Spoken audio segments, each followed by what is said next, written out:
News and views ആരംഭിക്കുകയാണ്. കൊല്ലം സമ്മേളനം രാഷ്ട്രീയമായി വൻ വിജയമാണെന്ന് CPIM വിലയിരുത്തുന്നു. ഭാവി കേരളത്തെ വ്യക്തതയോടെ സമീപിക്കാൻ ശേഷിയുള്ള പാർട്ടിയാണെന്ന് തെളിയിച്ചു. സമ്മേളനത്തെ സമീപിച്ച പല മാധ്യമങ്ങളുടെയും റിപ്പോർട്ടുകൾ സങ്കുചിതവും നെഗറ്റീവുമാണെന്ന് CPIM വിലയിരുത്തിയിട്ടുണ്ട്. എന്നാൽ പോസിറ്റീവായി സമീപിച്ച മാധ്യമരീതിയെ കാണാതെയും പോകുന്നില്ല. മാധ്യമ വാർത്തകൾ കണ്ട് പ്രതികരിക്കാൻ അധികം തുനിയാതിരുന്ന പ്രതിപക്ഷത്തെ നേതാക്കളുടെ ശൈലി നന്നായി. കാരണം മാധ്യമ വാർത്തകൾ അബദ്ധങ്ങളും വസ്തുതകളുമായി പലപ്പോഴും വിദൂര ബന്ധം പോലും ഇല്ലാത്തതായിരുന്നു. എഴുതിയതും പറഞ്ഞതും സമ്മേളനത്തെ വിവാദമാക്കാൻ പറഞ്ഞ് അങ്ങനെ ഒരുക്കിയതിൽ ഏതിനെങ്കിലും നിലനിൽപ്പുണ്ടായോ? സമ്മേളന ദിവസങ്ങൾക്കപ്പുറത്തേക്ക് കടലാസ് വില പോലുമില്ലാത്ത പൊളിറ്റിക്കൽ റിപ്പോർട്ടിംഗ് എന്ന വിമർശനം ഗൗരവത്തോടെ കാണേണ്ടതാണ്. പരിഭവിച്ചവർ തെറ്റ് സംബന്ധിച്ച് പാർട്ടിക്കൊപ്പമാണെന്ന് വ്യക്തമാക്കിയതോടെ അവർക്കെതിരെ തിരിയുന്ന കാഴ്ചയും ഇന്ന് കണ്ടു. ഇന്ന് ഈ ചർച്ചയിൽ പങ്കെടുക്കുന്നു M. Swaraj, CPIM, N. Sreekumar, വീക്ഷണം മുൻ എഡിറ്റർ, A. സജീവൻ, മാധ്യമപ്രവർത്തകൻ. ശ്രീ സ്വരാജ്, ഈ ചർച്ചയുടെ തുടക്കത്തിൽ മുന്നോട്ട് വെച്ച ചർച്ചയിലേക്ക് കടന്നു വരേണ്ടതായ ചില കാര്യങ്ങളാണ് നിരീക്ഷണമായി അവതരിപ്പിച്ചത്. താങ്കൾ എത്രമാത്രം യോജിക്കുന്നു? ഉദാഹരണത്തിന് ഇപ്പോൾ ചില ഉദാഹരണങ്ങൾ വേണമെങ്കിൽ നമുക്ക് എടുക്കാവുന്നതാണ്. ഇന്ന് താങ്കൾ റെസിഡൻറ്റ് എഡിറ്ററായിട്ടുള്ള ദേശാഭിമാനിയിൽ തന്നെ സംസ്ഥാന സെക്രട്ടറി MV ഗോവിന്ദൻ മാസ്റ്ററുടെ അഭിമുഖത്തിൽ തന്നെ VS-മായി ബന്ധപ്പെട്ട് അദ്ദേഹത്തെ ക്ഷണിതാവായി പാർട്ടി കാണുന്നതുമായി ബന്ധപ്പെട്ടൊക്കെ മാധ്യമങ്ങളിൽ വന്ന ചില വാർത്തകളുമായി ബന്ധപ്പെട്ടൊക്കെ അദ്ദേഹത്തിന് പറയേണ്ടി വന്നു. കഴിഞ്ഞൊരു ചർച്ചയിൽ ഈ സമ്മേളന കാലയളവിൽ താങ്കൾ ശ്രദ്ധിച്ചിട്ടുണ്ടോ ഇല്ലയോ എന്നറിയില്ല, ചർച്ചയുടെ തലക്കെട്ട് പിണറായി ആൻഡ് കമ്പനി എന്ന നിലയ്ക്കായിരുന്നു. അപ്പോൾ പല രൂപത്തിലും ഇങ്ങനെ ഒക്കെ പിണറായിസം, നവകേരളം ആ രേഖ, നയരേഖ പിണറായിസമോ എന്നൊക്കെ ചോദിക്കുന്ന നിലയിലേക്കാണ് മാധ്യമങ്ങൾ ആ ദിവസങ്ങളിൽ, ആ ഘട്ടങ്ങളിൽ ഒരു സമീപനം പൊതുവിൽ സ്വീകരിച്ചത്. CPIM അതിനോട് ആ സമയത്ത് തന്നെ സമീപനം അല്ലെങ്കിൽ വിമർശനം ചൂണ്ടിക്കാട്ടുകയും വിമർശിക്കുകയും ചെയ്തിട്ടുണ്ട്. അതുകൊണ്ട് ഞാൻ ചോദിച്ചത്, തുടക്കത്തിൽ ചർച്ചയുടെ ഭാഗമായി അവതരിപ്പിച്ച നിരീക്ഷണങ്ങളോട് താങ്കൾക്ക് എത്രമാത്രം യോജിപ്പുണ്ട്?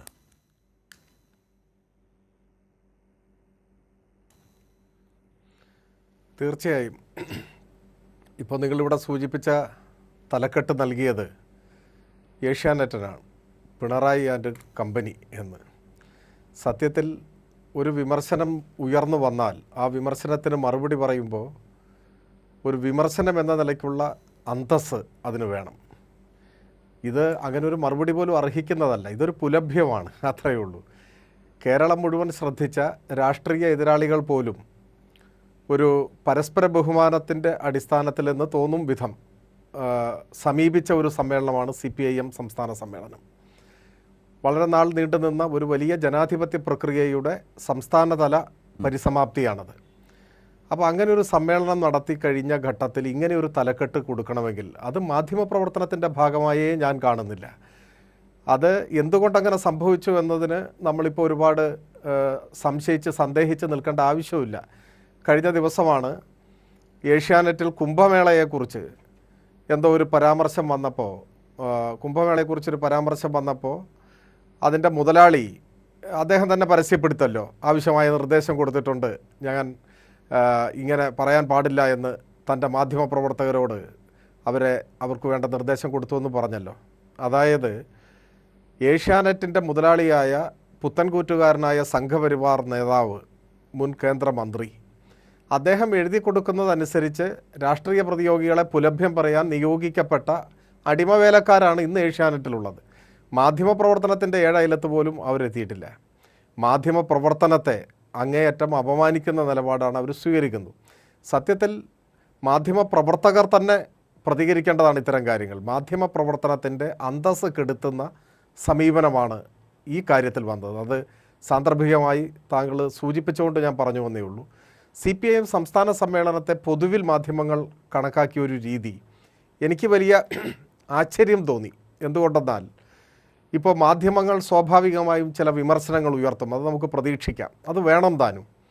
മാധ്യമങ്ങളുടേതായ വിമർശനത്തിൻ്റെ ഒരു തലം എല്ലായിടത്തും ഉണ്ടാവണം ജനാധിപത്യത്തിൽ. CPIM ഉയർത്തിപ്പിടിക്കുന്ന നയപരിപാടികളെയോ CPIM-ൻ്റെ മുദ്രാവാക്യങ്ങളെയോ ശൈലിയെയോ ഒക്കെ വിമർശിച്ചാൽ അത് ഞങ്ങൾ തുറന്ന മനസ്സോടെ സ്വീകരിക്കാൻ ബാധ്യതപ്പെട്ടവരാണ്. സ്വീകരിക്കുക എന്ന് പറഞ്ഞാൽ വിമർശനങ്ങളെ അപ്പാടെ ഏറ്റെടുത്ത് അതിനനുസരിച്ച് ഞങ്ങളുടെ നയങ്ങൾ മാറണം എന്നല്ല, മറിച്ച് ജനാധിപത്യ സംവിധാനത്തിൽ ഉയർന്നു വരുന്ന വിമർശനങ്ങൾക്ക് ചെവി കൊടുക്കുകയും അതിൽ സ്വീകരിക്കേണ്ടത് സ്വീകരിക്കുകയും തള്ളിക്കളയേണ്ടത് തള്ളിക്കളയുകയും ചെയ്യേണ്ടതാണ്, അതിൽ സംശയമില്ല. പക്ഷേ എനിക്ക് ആശ്ചര്യം തോന്നിയെന്ന് പറയാൻ കാരണം കൊല്ലം സംസ്ഥാന സമ്മേളനത്തെ പല മാധ്യമങ്ങളും റിപ്പോർട്ട് ചെയ്ത രീതി അതീവ ദയനീയം എന്ന് പറയാതെ വയ്യ. ആദ്യ ദിവസം തന്നെ ചർച്ചയിൽ ഇന്ന കാര്യങ്ങൾ ഉന്നയിച്ചു എന്ന് ചില മാധ്യമങ്ങൾ റിപ്പോർട്ട് ചെയ്തു. സത്യത്തിൽ ചർച്ച 7-ാം തീയതി കാലത്താണ് ആരംഭിച്ചത്, പൊതു ചർച്ച ആരംഭിച്ചത്. ചർച്ച ആരംഭിക്കുന്നതിന് മുൻപ് തന്നെ ചർച്ചയിൽ ഇന്ന കാര്യങ്ങൾ ഉയർത്തി ചൂണ്ടിക്കാട്ടി വിമർശനം ഉന്നയിച്ചു എന്നൊക്കെ പറയണമെങ്കിൽ എത്രമാത്രം സമ്മേളന നടപടികളെക്കുറിച്ചുള്ള അജ്ഞത അവർക്കുണ്ട്. ആദ്യമേ മനസ്സിൽ തയ്യാറാക്കി വെച്ച CPIM വിരോധം വാർത്തയുടെ രൂപത്തിൽ പൊടി തട്ടി അങ്ങ് എടുക്കുകയാണ്. സമ്മേളനത്തിൻ്റെ നടപടിക്രമങ്ങളെക്കുറിച്ചോ സമ്മേളന രീതികളെക്കുറിച്ചോ CPIMൻ്റെ ശൈലിയെക്കുറിച്ചോ ഒരു ധാരണയുമില്ലാത്തവരാണ് റിപ്പോർട്ടിങ്ങിനായി വന്ന നല്ലൊരു വിഭാഗം ആളുകൾ, പ്രത്യേകിച്ച് ദൃശ്യമാധ്യമങ്ങളുടെ പ്രവർത്തകർ. ഉച്ചത്തിൽ സംസാരിക്കുകയും അരോചകമാം വിധം ശബ്ദമുയർത്തി സംസാരിക്കുകയും വിറളി പിടിച്ചതുപോലെ മൈക്കുമായി ക്യാമറയുമായി ഓടി നടക്കുകയും കണ്ണിൽ കണ്ടവരുടെ എല്ലാം മുന്നിൽ ഇത് നീട്ടുകയും, എന്നാൽ ആരോഗ്യമുള്ളൊരു ചോദ്യം ചോദിച്ചിട്ടാണെങ്കിൽ തരക്കേടില്ല, ഇങ്ങനെയൊക്കെ ചെയ്യുന്ന കോപ്രായമായി മാധ്യമപ്രവർത്തനത്തെ ഒരു കൂട്ടം ആളുകൾ മാറ്റി. ഞാൻ എല്ലാവരെയും അടച്ചാക്ഷേപിക്കുന്നതല്ല, പക്ഷേ കുറേ ആളുകൾ അങ്ങനെ മാറ്റി. സംഘടനാ റിപ്പോർട്ട് MV ഗോവിന്ദൻ മാസ്റ്റർ അവതരിപ്പിച്ച സംഘടനാ റിപ്പോർട്ടിൽ പലരും പറയുകയാണ്, അതാണ് ഞാൻ പറഞ്ഞത്, CPIMൻ്റെ രീതികൾ, ഞങ്ങളുടെ ടെർമിനോളജി, ഇതിനെക്കുറിച്ചൊന്നും CPIM ബീറ്റ് ചെയ്യാൻ വേണ്ടി നിയോഗിക്കപ്പെടുന്നവർക്ക് ഒരു പിടിയുമില്ല, ഒരു ധാരണയുമില്ല. ഏത് റിപ്പോർട്ടാണ് അവതരിപ്പിക്കുന്നത്? സംഘടനാ റിപ്പോർട്ടെന്ന് പറഞ്ഞാൽ എന്താണ്? പ്രവർത്തന റിപ്പോർട്ടെന്ന് പറഞ്ഞാൽ എന്താണ്? രാഷ്ട്രീയ സംഘടനാ റിപ്പോർട്ടെന്ന് പറഞ്ഞാൽ എന്ത്? ഇത്തരം കാര്യങ്ങളെക്കുറിച്ചെങ്കിലും ഒരു മിനിമം ധാരണയുള്ളവരല്ലേ ഇത്തരം കാര്യങ്ങൾ ചെയ്യാൻ പാടുള്ളൂ. ഗ്രൂപ്പ് എന്ന് പറഞ്ഞാൽ ഒരു ഉദാഹരണം ഞാൻ പറയാം, പലരും സന്ദേഹിക്കുന്നതാണ്. കോൺഗ്രസ്സിലാണെങ്കിൽ A ഗ്രൂപ്പ് I ഗ്രൂപ്പ് എന്നൊക്കെയാണ് അർത്ഥം. CPIM സംസ്ഥാന സമ്മേളനത്തിൽ ഗ്രൂപ്പ് ചർച്ച നടക്കുന്നു എന്ന് പറഞ്ഞാൽ അതിൻ്റെ അർത്ഥം ജില്ലാ ഡെലിഗേഷനുകളുടെ ചർച്ച നടക്കുന്നു എന്നാണ്. അതാണ് ഞാൻ ഈ ടെർമിനോളജിയെക്കുറിച്ച് പറഞ്ഞത്. അപ്പോൾ ഇങ്ങനെയൊക്കെയുള്ള അടിസ്ഥാന കാര്യങ്ങളെക്കുറിച്ച് പോലും ധാരണയില്ലാത്ത കുറേ ആളുകൾ റിപ്പോർട്ടിങ്ങിനായിട്ട് ഇറങ്ങി വന്നു എന്നത് ദുഃഖകരമാണ്, സത്യത്തിൽ ദുഃഖമുളവാക്കുന്ന ഒരു കാര്യമാണ്. ഇപ്പം മലയാള മനോരമ ന്യൂസ് ചാനൽ സമ്മേളനത്തിൽ ഗോവിന്ദൻ മാഷ് അവതരിപ്പിച്ച റിപ്പോർട്ടിൽ മുസ്ലിം ലീഗുമായി അടുക്കാൻ തീരുമാനിച്ചു, ആ നിർദ്ദേശങ്ങൾ റിപ്പോർട്ടിലുണ്ട് എന്ന് അവിടെ നിന്ന് ആധികാരികമെന്ന പോലെ റിപ്പോർട്ട് ചെയ്തു. ഞാൻ അത്ഭുതപ്പെട്ടു, എന്താണ് ഇങ്ങനെ റിപ്പോർട്ട് ചെയ്തത്? എൻ്റെ കയ്യിലിരിക്കുന്ന റിപ്പോർട്ടിൽ നോക്കിയിട്ട് അങ്ങനെ ഒരു ഭാഗമേ കാണുന്നില്ല. പിറ്റേ ദിവസം രാവിലെ മലയാള മനോരമ ദിനപത്രത്തിൽ 1-ാം പേജിൽ കൊടുത്തിരിക്കുന്നു, ലീഗുമായി കൂട്ടില്ല. രണ്ടും ഒരേ പേരിലുള്ള മാധ്യമമാണ്, ഒന്ന് കടലാസാണ് ഒന്ന് ചാനലാണ് എന്ന വ്യത്യാസം മാത്രമേ ഉള്ളൂ. അപ്പോൾ ഇവർ തമ്മിൽ എങ്കിലും ഒരു ധാരണ വേണ്ടേ? അപ്പോൾ വായിൽ തോന്നുന്നത് വിളിച്ചു പറയുക, CPIM വിരോധം മുൻനിർത്തി കെട്ടുകഥകൾ ചമയ്ക്കുക, യാഥാർത്ഥ്യവുമായി യാതൊരു ബന്ധവുമില്ലാത്ത കാര്യങ്ങൾ ആവർത്തിച്ചു പറയുക, ഇങ്ങനെയെല്ലാമുള്ള മാധ്യമപ്രവർത്തനത്തിൻ്റെ പരിധിയിൽ വരാത്ത പലതും ഈ സമ്മേളനവുമായി ബന്ധപ്പെട്ട് കണ്ടു എന്നത് വളരെ നിരാശ ഉളവാക്കുന്ന ഒരു കാര്യമാണ്. മലയാളത്തിലെ മാധ്യമപ്രവർത്തനത്തെ സംബന്ധിച്ച് വിലയിരുത്തുന്ന ഒരാൾ നിരാശപ്പെട്ടു പോകും എന്നാണ് എനിക്ക് ആമുഖമായിട്ട് സൂചിപ്പിക്കുന്നത്. ഞാൻ താങ്കളിലേക്ക് മടങ്ങി വരാം. ഈ കാര്യങ്ങളിൽ പല രൂപത്തിൽ പല കാര്യങ്ങളും ചർച്ച ചെയ്യേണ്ടതായിട്ടുണ്ട്. കാരണം CPIM ഇക്കാര്യത്തിൽ ഒരു കാഴ്ചപ്പാട് രൂപീകരിച്ചിട്ടുണ്ട്, അതുമായി ബന്ധപ്പെട്ട നിരീക്ഷണങ്ങളുണ്ട്, വിമർശനങ്ങളുണ്ട്. ഈ കാലയളവിൽ ഈ ദിവസങ്ങളിലൊക്കെ നടന്നതൊക്കെയും നമ്മുടെ ഓർമ്മയിൽ തന്നെ അത്ര സജീവമായി നിൽക്കുന്നൊരു കാലം കൂടിയാണ്, അങ്ങനെ ആരും മറക്കാറായിട്ടില്ലല്ലോ. അപ്പോൾ ഇതാണ് ഇതിൻ്റെ ഒരു പശ്ചാത്തലം. ഇവിടെ N. ശ്രീകുമാർ, ഇതിൽ പൊതുവിൽ ഇപ്പോൾ മാധ്യമം എന്ന നിലയ്ക്ക് മാത്രമല്ല, പൊതുവിൽ തന്നെ നോക്കിയാൽ വിവാദങ്ങൾ ഏശിയില്ല എന്നതല്ലേ CPIMൻ്റെ കൊല്ലം സംസ്ഥാന സമ്മേളനവുമായി ബന്ധപ്പെട്ട് പരിശോധിച്ചാൽ ആകെ വിലയിരുത്താവുന്ന, നമ്മൾ അന്തിമമായി എത്തിച്ചേരാവുന്ന ഒരു വിലയിരുത്തൽ അതുതന്നെയല്ലേ? മാധ്യമങ്ങൾ പല രൂപത്തിൽ പരിശ്രമിച്ചു, പലതും എഴുതി വന്നതും റിപ്പോർട്ട് ചെയ്തതും ഒക്കെ വളരെ നൈമിഷികമായ വിവാദ പരിശ്രമത്തിനപ്പുറത്തേക്ക് ഏതെങ്കിലും തരത്തിലൊരു വളരെ ശക്തമായ ഒരു സംസ്ഥാന സമ്മേളനത്തിൻ്റെ രാഷ്ട്രീയ കെട്ടുറപ്പിനെയും സംഘടനാ വളർച്ചയും ഒക്കെ സംബന്ധിച്ച്, കേരളത്തെ സംബന്ധിച്ചുമൊക്കെ ചർച്ച ചെയ്ത, ഭാവി കേരളത്തെ സംബന്ധിച്ചുമൊക്കെ ചർച്ച ചെയ്ത ഒരു സമ്മേളനത്തെ സംബന്ധിച്ച് ഇതേതെങ്കിലും ഒരു കാര്യം ഗൗരവമായി ആഴത്തിൽ സ്വാധീനിക്കുന്നതോ ബാധിക്കുന്നതേ ആയില്ലല്ലോ ശ്രീകുമാർ. നോക്കൂ ശരത്തെ, ഞാൻ ശ്രീ സ്വരാജിൻ്റെ സംസാരത്തിൽ നിന്ന് പ്രതീക്ഷിച്ചത് പാർട്ടി അവിടെ എടുത്ത ഏതെങ്കിലും രാഷ്ട്രീയ തീരുമാനത്തിൻ്റെ വിശദീകരണമോ അതല്ലെങ്കിൽ നവകേരളത്തിലേക്കുള്ള പുതുവഴികളെക്കുറിച്ചുള്ള അദ്ദേഹത്തിൻ്റെ നിരീക്ഷണമോ അതിന് മാധ്യമങ്ങൾ വേണ്ടത്ര ശ്രദ്ധിച്ചില്ല എന്നുള്ള രീതിയിലുള്ള വിമർശനമൊക്കെയാണ് പ്രതീക്ഷിച്ചത്. അല്ലാതെ അദ്ദേഹത്തിൻ്റെ കുഴപ്പമില്ല, എൻ്റെ ചോദ്യം അങ്ങനെയായിരുന്നു, അതുകൊണ്ടാണ്. ഞാൻ പറഞ്ഞോട്ടെ, തുടങ്ങിയതല്ലേ അല്ല ഉള്ളൂ. സർ, രണ്ടാമത് കയറി വന്നതുകൊണ്ട് അത് സ്വരാജിൽ ചാരേണ്ടതില്ല എന്നാണ് പറഞ്ഞത്. കാരണം എൻ്റെ ചോദ്യം അതായിരുന്നു, അതുകൊണ്ടാണ് അങ്ങനെ പോയത്. തുടങ്ങിയതല്ലേ ഉള്ളൂ. അപ്പോൾ അതുകൊണ്ട് ഈ അവിടെ സമ്മേളനം റിപ്പോർട്ട് ചെയ്യാൻ വരുന്ന ചാനൽ പ്രവർത്തകരും മാധ്യമപ്രവർത്തകരൊക്കെ എൻ്റെ അഭിപ്രായത്തിൽ അവർ വർഷങ്ങളായിട്ട് എല്ലാ സമ്മേളനങ്ങളും റിപ്പോർട്ട് ചെയ്ത് പരിചയമുള്ളവർ തന്നെയാണ്. കാരണം അവരുടെ റിപ്പോർട്ടിങ്ങൊക്കെ ഞാൻ ശ്രദ്ധിച്ചിട്ടുള്ളതാണ്. പിന്നെ അതുമാത്രമല്ല, ഇപ്പോൾ ഏത് ചാനലാണെങ്കിലും ഇപ്പോൾ കോൺഗ്രസ് സമ്മേളനം നടക്കുമ്പം, കോൺഗ്രസിൻ്റെ ഒരു സമ്മേളനം നടക്കുമ്പോൾ അവിടെ പോയിട്ട് കൈരളി ചാനൽ എങ്ങനെയാണോ റിപ്പോർട്ട് ചെയ്യുന്നത് അത് നമ്മൾ കണ്ടിട്ടുള്ളതല്ലേ. അപ്പോൾ അതിലൊരു വലിയൊരു എന്തെങ്കിലും ഒരു ഇതുള്ളതായിട്ട് ഞാൻ കാണുന്നില്ല. കാരണം അവിടെ നടക്കുന്ന കോൺഗ്രസിന് സമ്മേളനം നടക്കാറില്ല. അല്ല ശരത്തെ, നമ്മൾ ഈ ഓരോന്നിനും ശരത്തെ എന്നോട് തർക്കിച്ചു കഴിഞ്ഞാൽ ബുദ്ധിമുട്ടില്ല. ഞാൻ പറഞ്ഞാൽ കോൺഗ്രസ് സമ്മേളനങ്ങളെക്കുറിച്ചുള്ളൊരു പൊതു കാര്യമാണ് പറഞ്ഞത്. കോൺഗ്രസ് ഒരു കാര്യം ഞാൻ പറയാം, CPM-നെ പോലെ കൃത്യമായിട്ട് സമ്മേളനം നടത്താൻ ഉള്ള ആ ഒരു കഴിവ് എന്തായാലും മറ്റ് ജനാധിപത്യ കക്ഷികൾക്കില്ല, സംശയമില്ലാത്തത്. അത് നമ്മൾ അംഗീകരിച്ച കാര്യം തന്നെയാണ്. ഞാനതെല്ലാം അംഗീകരിച്ചുകൊണ്ട് തന്നെയാണ് പറയുന്നത്, ഈ സംസ്ഥാന സമ്മേളനം കൊണ്ട്, കൊല്ലത്ത് നടത്തിയ സംസ്ഥാന സമ്മേളനം കൊണ്ട് ആർക്കെങ്കിലും ഒരു ഗുണമുണ്ടായോ എന്നുള്ള കാര്യത്തിൽ ഗോവിന്ദൻ മാഷ് പോലും ഇന്ന് പറഞ്ഞിട്ടില്ല. ഇന്ന് CPM-ൻ്റെ മുഖപത്രത്തിൽ, ശ്രീ സ്വരാജാണ് റെസിഡൻറ്റ് എഡിറ്റർ, മുഖപത്രത്തിൽ അദ്ദേഹത്തോടൊരു ചോദ്യോത്തരമായിട്ടൊരു ചെറിയൊരു കോളമുണ്ട്. അതിൽ അദ്ദേഹം വിഭവ സമാഹരണത്തെക്കുറിച്ചും അതുപോലെ തന്നെ ഈ പൊതുമേഖലാ സ്ഥാപനങ്ങൾ നഷ്ടത്തിലാകുന്നതിനെക്കുറിച്ചൊക്കെ പറഞ്ഞിട്ടുണ്ട്. മാഷ് പറയുന്നത് വിഭവ സമാഹരണം അത് ഞങ്ങൾ ആലോചിക്കും, പൊതുമേഖലയിലെ സ്വകാര്യ മേഖലയ്ക്ക് വിൽക്കുന്ന പോലെയല്ല, അത് ഞങ്ങൾ ആലോചിക്കും. ഇതിങ്ങനെയൊക്കെ പറഞ്ഞ് ഒരു നിശ്ചയമില്ല ഒന്നിനും എന്ന രീതിയിലാണ് ഇന്ന് CPM-ൻ്റെ മുഖപത്രത്തിൽ മാഷ് അഭിമുഖം വന്നിട്ടുള്ളത്. അപ്പോൾ ഇതിൽ പുതുവഴികളായാലും നവകേരളമായാലും ശരി, ഒരു കൃത്യമായ നിരീക്ഷണമോ തീരുമാനമോ സമ്മേളനത്തിൽ എടുത്തിട്ടില്ല എന്നുള്ളതാണ് എൻ്റെ കാഴ്ചപ്പാട്. എനിക്കൊരു പക്ഷമുള്ള പത്രപ്രവർത്തകനാണ്, ശരത്തിനറിയാം. അതുകൊണ്ട് അതിൻ്റേതായ ഒരു ഒരു അംശം ഈ എൻ്റെ ഒരു വിമർശനത്തിൽ കാണും. അത് ഞാൻ ആദ്യമേ തന്നെ പറഞ്ഞേക്കാം. രണ്ടാമത്തെ കാര്യം, മാധ്യമങ്ങൾ എന്താണ് റിപ്പോർട്ട് ചെയ്തത്? CPM-ൻ്റെ സംസ്ഥാന സമ്മേളനത്തിൽ സമ്മേളനത്തിൻ്റെ ഇടയ്ക്ക് സെക്രട്ടറി വന്ന് നടത്തിയ പത്രസമ്മേളനത്തിൽ പറഞ്ഞത് കൃത്യമായി കേൾപ്പിച്ചു. എന്താണ്? വിഭാഗീയത ഇല്ല. വിഭാഗീയത പക്ഷേ അടുത്തട്ടിലുണ്ടെന്നുള്ള മാഷക്ക് പറയാതിരിക്കാൻ പറ്റില്ല. കാരണം കരുനാഗപ്പള്ളിയും കൊഴിഞ്ഞാമ്പാറയും പ്രകടമായിട്ട് TV-കളിലൂടെ ഈ നാട്ടിലെ ജനങ്ങൾ കണ്ടതാണ്. പിന്നെ അതിനുള്ളിൽ നടന്ന കാര്യങ്ങൾ എന്തായാലും പത്രപ്രവർത്തകർക്ക് അറിയില്ല. പക്ഷേ അതിനുള്ളിൽ വിതരണം ചെയ്ത റിപ്പോർട്ട് പുറത്തു വന്നില്ലേ ശരത്തെ? ആ റിപ്പോർട്ട് കൃത്യമായിട്ട് അത് അണ്ടർലൈൻ ചെയ്തിട്ട് അതിലത്തെ കാര്യങ്ങൾ ഈ നാട്ടിലുള്ള എല്ലാവരെയും ചാനലുകൾ കേൾപ്പിച്ചല്ലോ. അപ്പോൾ ആ റിപ്പോർട്ട് എങ്ങനെ പുറത്തു വന്നു എന്നതിനെക്കുറിച്ച് അന്വേഷിക്കുമെന്ന് ശ്രീ AK ബാലൻ പറഞ്ഞിട്ടുണ്ട്. അത് പാർട്ടി അന്വേഷിക്കട്ടെ.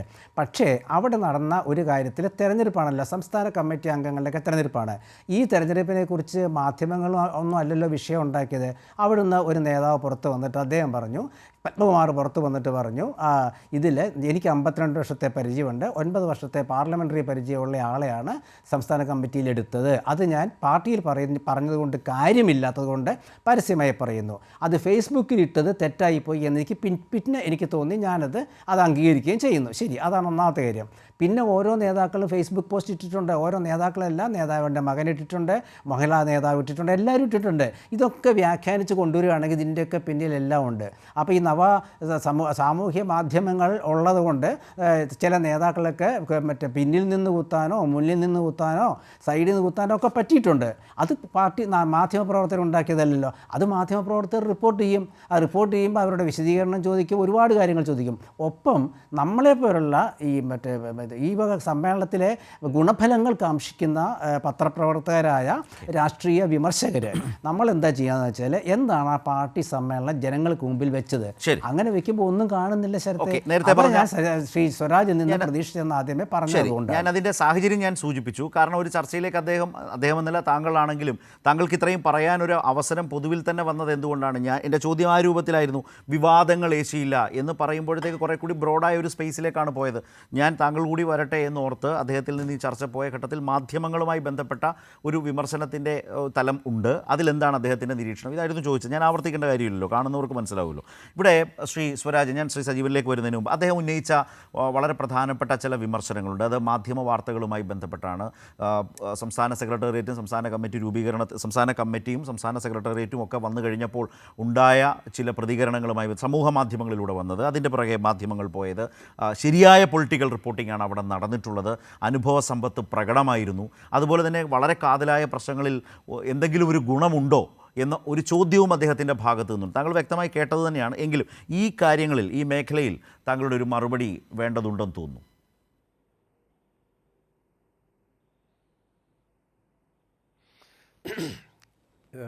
ചർച്ച ആരംഭിച്ച സമയത്ത് മാധ്യമ വാർത്തകളെ സംബന്ധിച്ചാണല്ലോ എന്നോട് ചോദിച്ചത്. സ്വാഭാവികമായിട്ടും അതിനോട് പ്രതികരിക്കാതെ പോവുക വയ്യതാനും.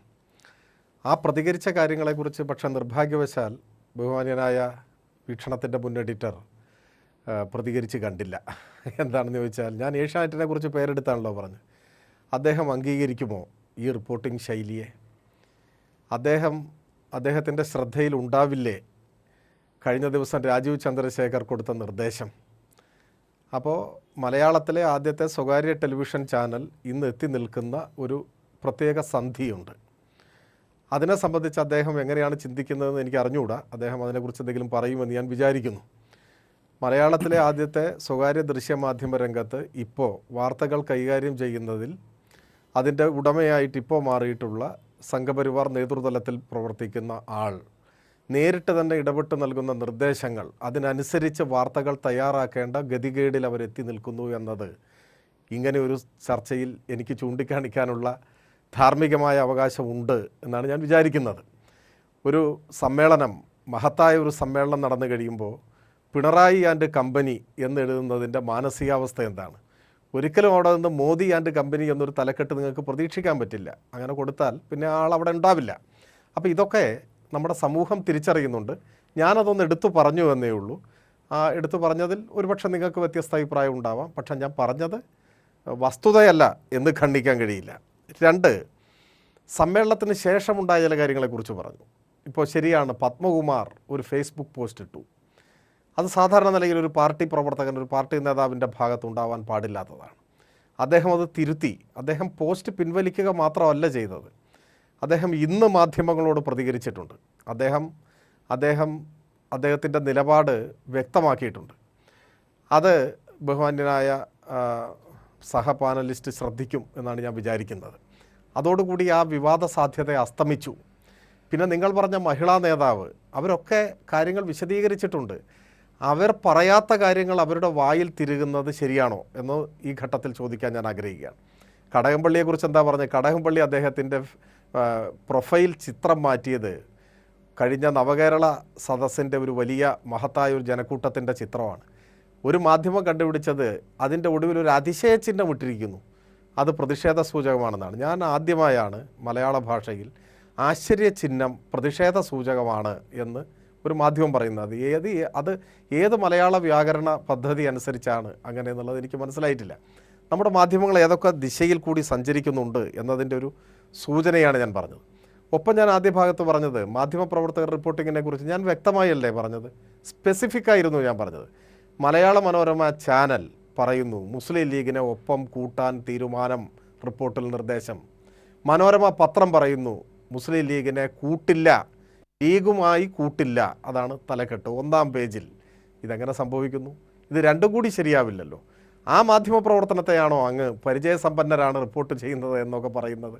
അപ്പോൾ ഇങ്ങനെയൊരു നിരവധി ഉദാഹരണങ്ങൾ പറയാനുണ്ട്. ഇത് പറയുന്നത്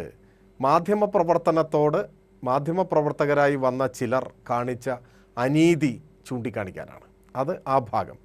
2, അദ്ദേഹത്തിൻ്റെ വിമർശനം ഇതാർക്കും ഒരു ഗുണവുമില്ല എന്നുള്ളതാണ്. അത് ഞാനൊരു രാഷ്ട്രീയ വിമർശനമായേ കാണുന്നുള്ളൂ. ഇപ്പോൾ ഒരു കോൺഗ്രസിനെ കൂടി ചർച്ചയിൽ പ്രതിനിധീകരിക്കേണ്ട ഉത്തരവാദിത്വം വന്നുപെടുന്ന ഒരാൾക്ക് ഇത് വളരെ ജനങ്ങൾക്ക് ഗുണമുള്ളൊരു സമ്മേളനമാണെന്ന് പറയും എന്ന് ഞാൻ പ്രതീക്ഷിക്കുന്നില്ല. അങ്ങനെ പറയാനാവില്ലല്ലോ. അപൂർവം ചില കോൺഗ്രസ്സുകാർ ഒരു പക്ഷേ അങ്ങനെ പറഞ്ഞേക്കും, പക്ഷെ പൊതുവിൽ അങ്ങനെ പറയാനാവില്ല. ഞങ്ങൾ സംസ്ഥാന ഗവൺമെൻറ്റിൻ്റെ ഭാവി പ്രവർത്തനങ്ങൾക്ക് വഴികാട്ടിയായി മാറുന്ന രൂപരേഖ അവിടെ ചർച്ച ചെയ്ത് അംഗീകരിച്ചു. കഴിഞ്ഞ എറണാകുളം സമ്മേളനവും നവകേരളത്തിൻ്റെ രൂപരേഖയുടെ ആ ഘട്ടത്തിൽ അത്തരമൊരു രേഖ ചർച്ച ചെയ്ത് അംഗീകരിച്ചിരുന്നു. അത് ഗവൺമെൻറ്റിൻ്റെ പ്രവർത്തനങ്ങൾക്ക് വഴികാട്ടിയായി മാറി അതിൻ്റെ നേട്ടം കേരളീയ സമൂഹം അനുഭവിക്കുന്നുണ്ട്. ഞാൻ ചോദിക്കട്ടെ, ഈ ഗവൺമെൻറ്റിൻ്റെ ഭരണ നേട്ടം അനുഭവിക്കാത്ത ഏതെങ്കിലും ഒരു വിഭാഗം ജനങ്ങളെ ചൂണ്ടിക്കാണിക്കാൻ പറ്റുമോ? 1600 രൂപ ക്ഷേമ പെൻഷൻ കൊടുക്കുന്ന ഇന്ത്യയിലെ ഏക സംസ്ഥാനം കേരളമല്ലേ? നമ്മൾ വസ്തുത, ബാക്കി കാര്യങ്ങളൊക്കെ അവിടെ നിൽക്കട്ടെ, രാഷ്ട്രീയമായ വിയോജിപ്പ് അവിടെ നിൽക്കട്ടെ. ഇന്ത്യയിൽ കോൺഗ്രസോ BJPയോ ഭരിക്കുന്ന ഏതെങ്കിലും ഒരു സംസ്ഥാനത്ത് ക്ഷേമ പെൻഷൻ 1600 രൂപയുണ്ടോ? അത് മതിയായി എന്ന അർത്ഥത്തിലല്ല ഞാൻ പറയുന്നത്, പക്ഷേ അത്ര പോലും ഇല്ല. ഇത്രയധികം ആളുകൾക്ക് കൊടുക്കുന്നുണ്ടോ? 10-12 ലക്ഷം പേർക്ക് ഇല്ല. അവിടെയൊക്കെ ഭവന പദ്ധതികളുടെ സ്ഥിതി എന്താണ്? ഒരു ഭവന പദ്ധതി എത്ര രൂപയാണ് കൊടുക്കുന്നത്? ലൈഫ് ഭവന പദ്ധതിയുടെ സ്ഥിതി എന്താണ്? എത്രയാണ് കൊടുക്കുന്നത്? ഇങ്ങനെ ഓരോ നിങ്ങൾ എടുത്തു നോക്കൂ. കേരളത്തിലെ ഇടതുപക്ഷ ജനാധിപത്യ മുന്നണിയുടെ വികസന കാഴ്ചപ്പാടിന് 2 മുഖങ്ങളുണ്ടായിരുന്നു. ഒന്ന്, കേരളത്തെ ലോകോത്തര നിലവാരത്തിലെത്തിക്കുന്നതിനുള്ള വൻകിട പദ്ധതികൾ. 2, ഏറ്റവും സാധാരണക്കാരായ ജനങ്ങളുടെ ജീവിതത്തിൽ അനുഭവേദ്യമാകുന്ന ക്ഷേമ പദ്ധതികൾ. ഇത് രണ്ടും സമന്വയിപ്പിച്ചുകൊണ്ടാണ് ഗവൺമെൻറ് മുൻപോട്ട് പോയത്. അതിൻ്റെ തുടർച്ചയാക്കി വെളിച്ചം വീശുന്നതാണ് ഈ സമ്മേളനത്തിൽ അവതരിപ്പിച്ച രേഖ. അതിൽ വിഭവ സമാഹരണത്തെക്കുറിച്ച് പറയുന്നുവെന്ന് പറഞ്ഞു. തീർച്ചയായിട്ടും ഉണ്ട്. വിഭവ സമാഹരണം അനിവാര്യമാണ് കേരളത്തിന്. കാരണം നമുക്ക് അർഹതപ്പെട്ടത് കേന്ദ്രം തരുന്നില്ല.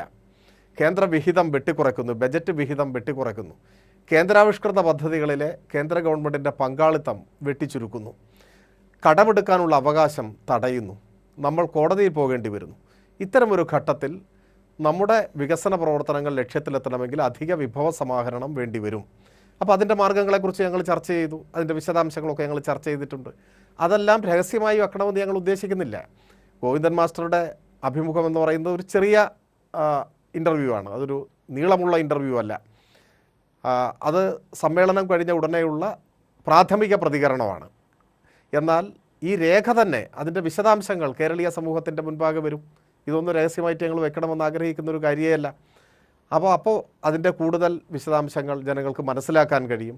വിഭവ സമാഹരണം, വികസന കാഴ്ചപ്പാട്, ഏറ്റവും സാധാരണക്കാരായ ജനങ്ങളെ മുഖ്യധാരയിലേക്ക് ഉയർത്തിക്കൊണ്ടുവരുന്നതിനുള്ള പദ്ധതികൾ, അതിദാരിദ്ര്യം തുടച്ചു നീക്കുന്നതിനുള്ള നടപടികൾ, കേരളത്തിൻ്റെ പരിസ്ഥിതിയെ സംരക്ഷിച്ചുകൊണ്ടുള്ള വികസനം, ഇത്തരം കാര്യങ്ങളെക്കുറിച്ചെല്ലാം ഒരു ഉൾക്കാഴ്ച പകർന്നു നൽകുന്നതാണ് ഈ വികസനത്തിൻ്റെ പുതുവഴി, നവകേരളത്തിൻ്റെ പുതുവഴി.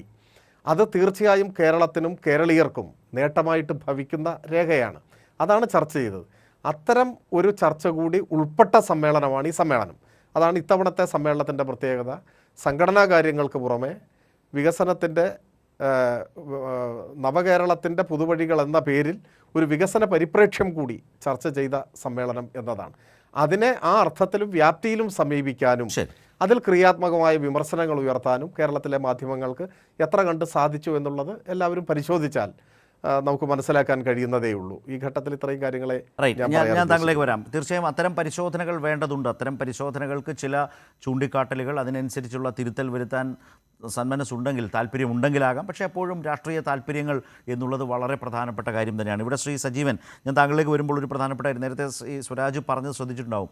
വിമർശനങ്ങൾ സ്വാഗതാർഹമാണ്. വിമർശനങ്ങൾ നിശ്ചയമായി മാധ്യമങ്ങളുടെ ഭാഗത്ത് നിന്ന് ഉണ്ടാവേണ്ടത് തന്നെയാണ്. പക്ഷേ ഇവിടെ പലപ്പോഴും അത് പുലഭ്യവും അധിക്ഷേപവുമായി മാറുന്നു. അത് പറഞ്ഞു പോവുകയല്ലായിരുന്നു, ഉദാഹരണ സഹിതം ചൂണ്ടിക്കാട്ടുകയായിരുന്നു. ഞാനത് പറയാൻ കാര്യം, ഈ സംസ്ഥാന സമ്മേളനം, CPIM സംസ്ഥാന സമ്മേളനം കൊല്ലത്ത് നടക്കുമ്പോൾ അതിൻ്റെ റിപ്പോർട്ടിങ്ങുമായി ബന്ധപ്പെട്ട് നടക്കുന്ന വാർത്തകളാകെയും എനിക്ക് നല്ല ഉറപ്പുണ്ട് താങ്കൾ നന്നായി ശ്രദ്ധിച്ചിട്ടുള്ള ഒരു മാധ്യമപ്രവർത്തകൻ തന്നെ. ആ പൊളിറ്റിക്കൽ റിപ്പോർട്ടിംഗ് എന്ന ഭാഗം, അതിൽ വലിയ സ്വീകാര്യതയാണ്, വലിയ മികവാണ് ശ്രീ N. ശ്രീകുമാർ കണ്ടത്. M. സ്വരാജ് കാര്യങ്ങൾ ചൂണ്ടിക്കാട്ടി ശക്തമായ വിമർശനവും ഉന്നയിച്ചു. താങ്കളെപ്പോലൊരു മാധ്യമപ്രവർത്തകൻ ആ പൊളിറ്റിക്കൽ റിപ്പോർട്ടിംഗ്, ഇടതുപക്ഷ രാഷ്ട്രീയത്തെ സമീപിക്കുന്ന രീതി, കേരളത്തിൽ മാധ്യമങ്ങളുടെ ഭാഗത്തു നിന്ന് ആ റിപ്പോർട്ടിംഗ് എത്രമാത്രം മുന്നോട്ട് പോവുകയാണോ അതോ പിന്നോട്ടാണോ എന്നൊരു പ്രധാനപ്പെട്ട കാര്യമാണ്. ദയനീയമാണ് എന്നാണ് നേരത്തെ സ്വരാജ് പറഞ്ഞത്, മികവുറ്റതാണ് എന്നാണ് ശ്രീകുമാർ പറഞ്ഞത്. താങ്കളുടെ ഊഴം. അല്ല, ശരത്തിൽ എനിക്കൊരു തരത്തിലുള്ള അത്ഭുതവുമില്ല. കാരണം നമ്മുടെ ഒരു വലിയ തെറ്റിദ്ധാരണയുണ്ട്. ചില രാഷ്ട്രീയ പാർട്ടികളുടെ ഭാഗമായിട്ടുള്ള മാധ്യമങ്ങൾ, അതിപ്പോൾ ദേശാഭിമാനിയാണെങ്കിലും വീക്ഷണമാണെങ്കിലും ജന്മഭൂമിയാണെങ്കിലും അങ്ങനെയുള്ള ചന്ദ്രികയാണെങ്കിലും ഒക്കെ, ഇതൊക്കെ മാത്രമാണ് രാഷ്ട്രീയ നിലപാടോട് കൂടിയിട്ട് ഓരോ പ്രശ്നങ്ങളെയും സമീപിക്കുന്നത് എന്നൊരു തെറ്റിദ്ധാരണ ജനങ്ങൾക്ക് പൊതുവെ ഉണ്ട്.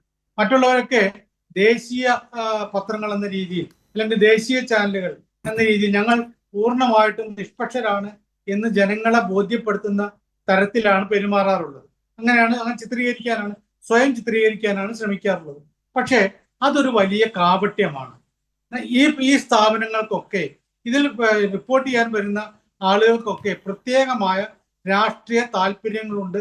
അതാണ് അവർ പ്രകടമാക്കുന്നത്. ഇപ്പൊ നേരത്തെ സ്വരാജ് പറഞ്ഞല്ലോ, ഈ ഒരേ കാര്യം തന്നെ രണ്ട് രീതിയിൽ വരുന്നു. ആദ്യം ഒന്നിൽ റിപ്പോർട്ട് ചെയ്യുന്ന ആളുടെ താല്പര്യം അല്ല, അത് ഒരു രീതി, അയാൾ കേട്ടറിവ് വെച്ചിട്ട് കൊടുക്കുന്നു, വേറൊരു കേട്ടറിവ് വെച്ച് കൊടുക്കുന്നു. രണ്ടാമത്തെ ഒരു കാര്യം എന്ന് പറയുന്നത് കൃത്യമായ ലക്ഷ്യത്തോട് കൂടിയിട്ട് ആക്രമിക്കുന്ന ഒരു അവസ്ഥ. അത് വളരെ കൃത്യമാണ്. നമുക്ക് ഇത്രയും കാലമായിട്ട്, ഞാൻ എത്രയോ വർഷക്കാലം ഈ രാഷ്ട്രീയ റിപ്പോർട്ടിംഗ് നടത്തിയിട്ടുള്ള ഒരാളാണ്. സ്വാഭാവികമായിട്ട് നമുക്കറിയാം, അക്കാലത്തൊക്കെ നമുക്ക് കൃത്യമായ എന്തെങ്കിലുമൊക്കെ വിവരം കിട്ടിയാൽ മാത്രം റിപ്പോർട്ട് ചെയ്യുക എന്നൊരു രീതി ഉണ്ടായിരുന്നു. ഇപ്പോഴതല്ല.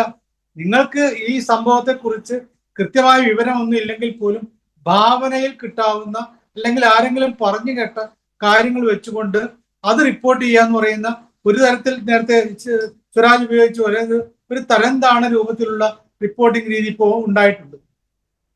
വേറൊന്നുള്ളത്, ഈ ഓരോ പാർട്ടിയുടെയും പ്രത്യേകിച്ച് കമ്മ്യൂണിസ്റ്റ് പാർട്ടികളുടെ സമ്മേളന രീതി, അതിന്റെ കാര്യങ്ങൾ എന്തെല്ലാമാണ്, അതിന്റെ നടപടികൾ എന്തെല്ലാമാണ് എന്നതിനെ കുറിച്ച് കൃത്യമായ ബോധ്യം മിക്ക മാധ്യമ പ്രവർത്തകർക്കും ഇല്ല.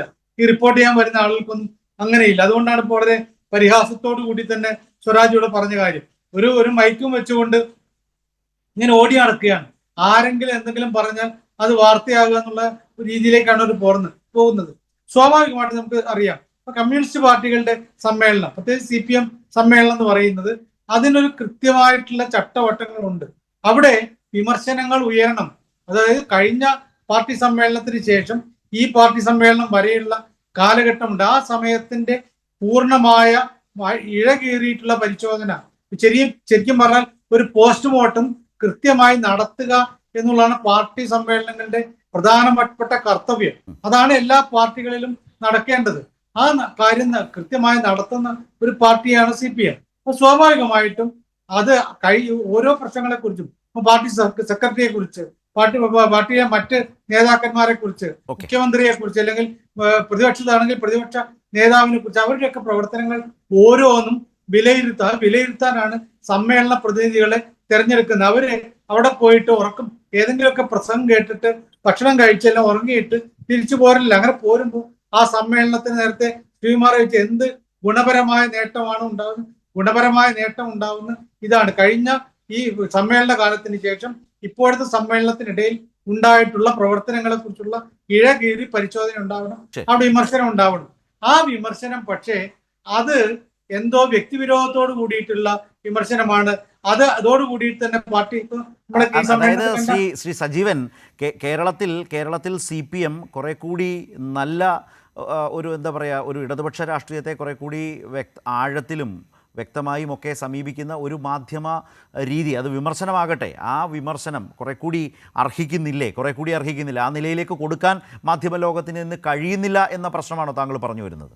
തീർച്ചയായിട്ടും അത് പണ്ട് കാലത്ത് ഉണ്ടാവുന്ന ഓരോ പ്രശ്നങ്ങളെ കുറിച്ചുള്ള വിലയിരുത്തൽ, അത് ഇന്റർപ്രിട്ടേഷനോട് കൂടിയിട്ട്, കാരണം എടുക്കുന്ന തീരുമാനങ്ങളെ കുറിച്ച് അതിന് ബ്രീഫിംഗ് ഉണ്ടെങ്കിൽ ആ ബ്രീഫിംഗ് വെച്ചുകൊണ്ട് അത് എന്താണ് കഴിഞ്ഞ സമ്മേളനത്തിന് എടുത്ത നിലപാട്, ഇപ്പോഴത്തെ നിലപാട്, അത് എത്രമാത്രം ജനങ്ങൾക്കും സമൂഹത്തിന് ഗുണകരമായി തീരും എന്ന രീതിയിൽ വിലയിരുത്തലുകളൊക്കെ ഉണ്ടായിരുന്നു.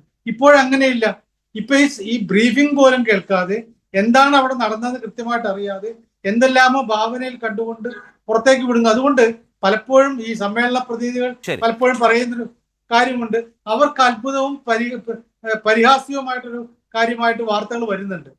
ഇത് മാധ്യമ പ്രവർത്തനത്തിന് വലിയ ദോഷം ചെയ്യും. അത് ഏത് പാർട്ടിയുടെയാണ്, ഞാൻ ഇപ്പൊ CPM-ന്റെ മാത്രം പറയുകയല്ല, കോൺഗ്രസിൻ്റെതാണെങ്കിലും BJP-യുടേതാണെങ്കിലും മുസ്ലിം ലീഗിൻ്റെതാണെങ്കിലും ഒക്കെ അവിടെ നടക്കുന്ന കാര്യം എന്താണ് എന്നറിയാതെ ഭാവനയുടെ അംശം ചേർത്തുകൊണ്ട് മാധ്യമ പ്രവർത്തനം നടത്തുന്നത് ശരിയായ രീതിയേ അല്ല. ശരി, ഒരു പഠിച്ചു ചെയ്യുക എന്ന് പറയുന്ന ഒരു പ്രശ്നം ഇതിനകത്തുണ്ട്. ഇവിടെ ശ്രീകുമാർ, സ്വരാജ് നേരത്തെ അക്കമിട്ട് നിരത്തിയാണ് ഇക്കാര്യങ്ങൾ സൂചിപ്പിച്ചത്. താങ്കളോട് തന്നെ നേരത്തെ പറഞ്ഞതാണെങ്കിൽ കൂടിയും താങ്കളത് ഓർമ്മിപ്പിച്ചുകൊണ്ട് സൂചിപ്പിച്ച് തന്നെ സംസാരിച്ചു. ഓരോ പ്രശ്നങ്ങളും ഒരു ചർച്ചയ്ക്ക് കൊടുക്കുന്ന തലക്കെട്ടുകളും ഒക്കെ ചൂണ്ടിക്കാട്ടിയില്ല. കുംഭമേളയുമായി ബന്ധപ്പെട്ടൊക്കെയുള്ള മാധ്യമ സമീപനം, രീതി കേരളത്തിൽ ഇന്നേവരെ നമ്മൾക്ക് ശീലമില്ലാത്ത വിധത്തിലേക്ക് വരുന്ന മാധ്യമ ഇടപെടലിനെ കുറിച്ചൊക്കെ പറഞ്ഞു, താങ്കൾ കേട്ടിട്ടുണ്ട്. രണ്ടാമത്തെ ഒരു പ്രധാനപ്പെട്ട കാര്യം, ഇത് ആ സമ്മേളന രംഗത്ത് റിപ്പോർട്ടിംഗ്. മറ്റൊന്ന് താങ്കൾ മുമ്പ് പറഞ്ഞ പോലെ പതിറ്റാണ്ടുകളുടെ അനുഭവമുള്ള മാധ്യമ പ്രവർത്തകരൊക്കെ വളരെ സീനിയേഴ്സായിട്ടുള്ള ആളുകൾ ഒക്കെ ആ സമയത്തൊക്കെ പറഞ്ഞതൊക്കെ വലിയ ട്രോളായിട്ട് ഓടുന്നില്ല ഇപ്പോൾ. അതായത് അവിടെ ഇല്ലാത്ത ആളുകളെ ആ വേദിയിൽ, സമ്മേളന വേദിയിൽ കണ്ടില്ല എന്നതിനെ വ്യാഖ്യാനിക്കാൻ ശ്രമിക്കുക. അവസാനം അവർ തന്നെ അവരുടെ പ്രതിഷേധക്കുറിപ്പും അല്ലെങ്കിൽ വിയോജിപ്പും ആ സ്റ്റുഡിയോയിലേക്ക് അയച്ചു കൊടുക്കുക, അത് മറ്റൊരാൾക്ക് പറയേണ്ടി വരിക.